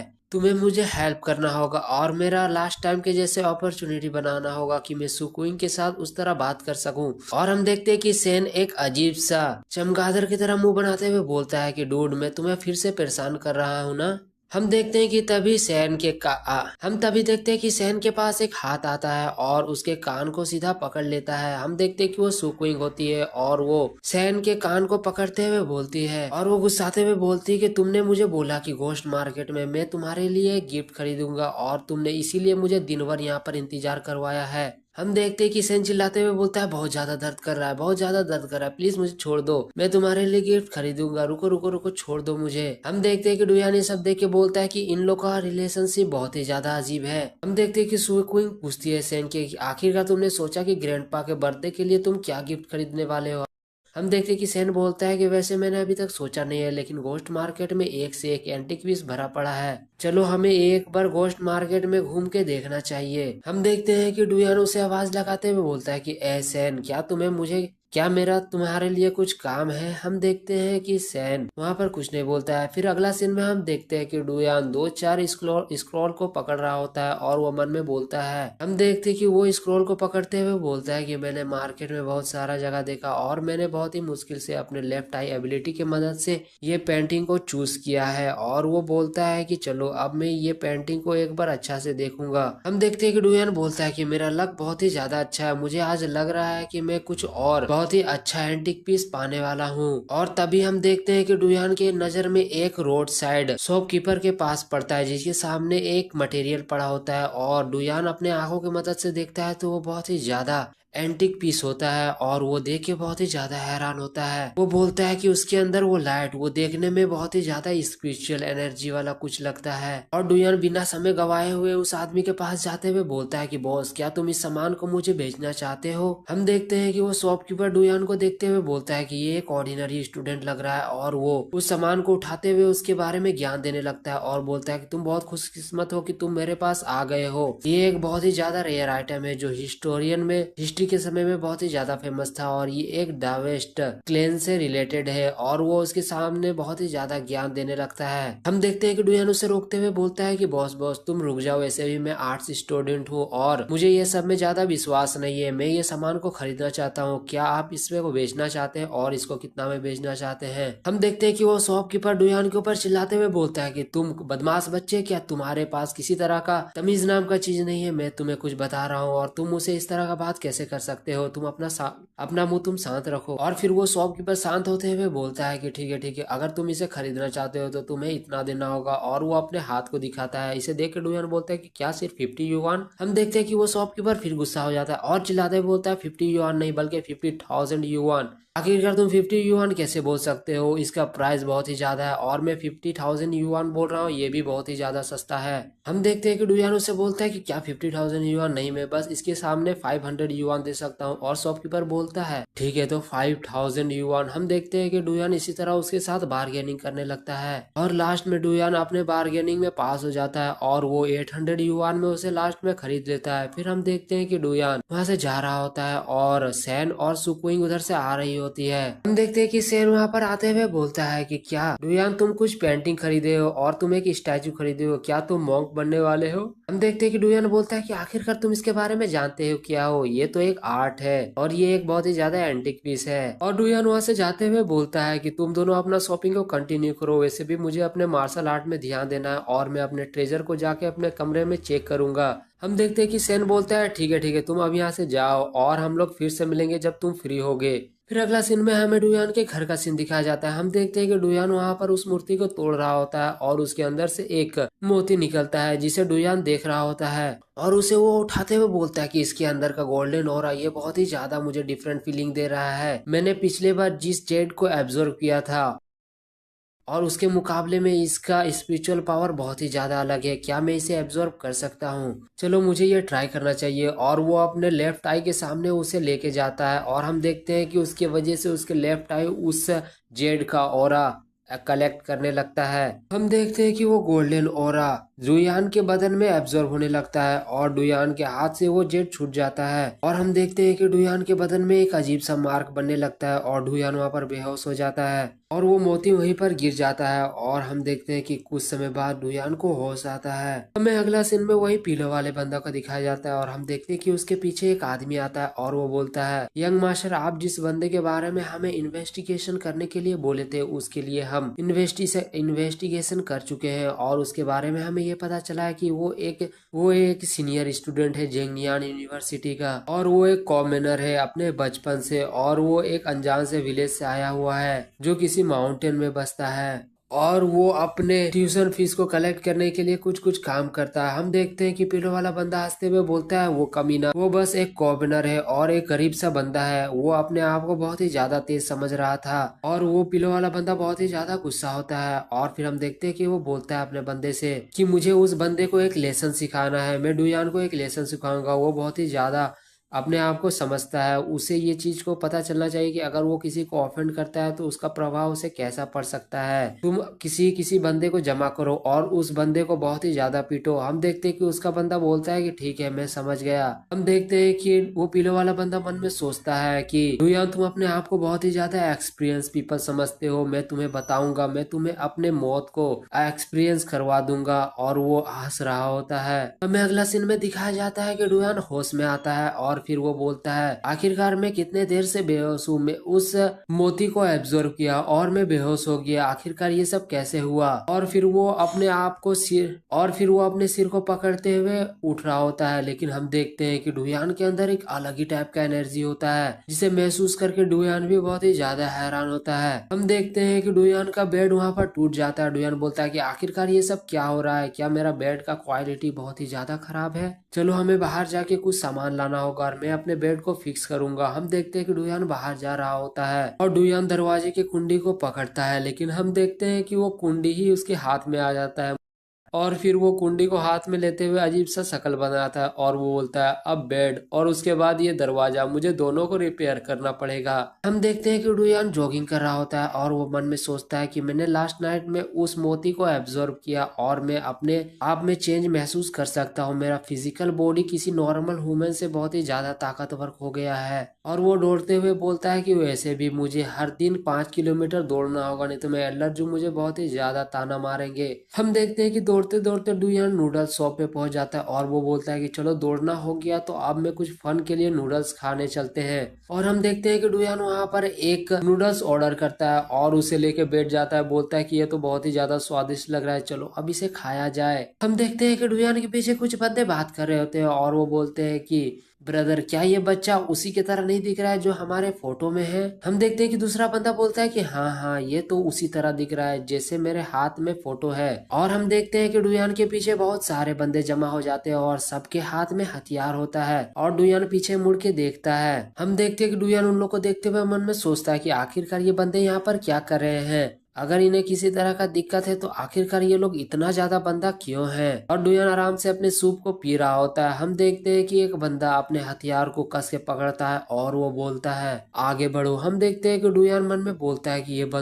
ये लोग तो मुझे ही एम कर रहे हैं। हम देखते हैं कि वही बंदा डुयान के उस नूडल्स वाले बॉल को वहां से गिरा देता है और डुयान बोलता है मेरा नूडल्स, आखिरकार मैंने बस उसका एक ही बाइट लिया था। और वो गुस्साते हुए बोलता है मैंने अपने रनिंग को बहुत ही ज्यादा मुश्किल से खत्म किया और मैंने नूडल्स खरीदा और मैंने इसका बस एक ही बाइट लिया, आखिरकार तुम लोगों का हिम्मत कैसे हुआ। हम देखते हैं कि वो बंदे बोल रहे होते हैं कि आखिरकार तुम इतने डर गए हो कि यहाँ से हिल भी नहीं रहे हो, अच्छा है तब तुम लोग को मैं बहुत ही अच्छा से सबक सिखाऊंगा। और डुयान बोलता है कि तुम लोग बहुत ही ज्यादा अपने आप को तेज समझ रहे हो, मैं तुम लोग को बहुत ही अच्छा से सबक सिखाने वाला हूँ। और डुयान वहां से उठते हुए बोलता है कि ठीक है तो तुम लोग अब ये चखो, मैंने जो नया स्किल सीखा है वो तुम लोग के ऊपर ही मैं यूज करने वाला हूँ। हम देखते हैं कि डुयान उसी अटैक को करता है जो वो एल्डर जू से सीखा हुआ होता है। और हम देखते हैं कि एक बंदा बोलता है आखिरकार तुम्हारा हिम्मत कैसे हुआ कि मेरे क्यूट फेस में तुम मुझे मार सकते हो। हम देखते हैं दूसरा बंदा बोलता है कि क्या तुम मार्शल आर्टिस्ट जानते हो। तीसरा बंदा बोलता है सब बंदे मिलके इसके ऊपर हमला करो, ये कमीना मार्शल आर्ट जानता है।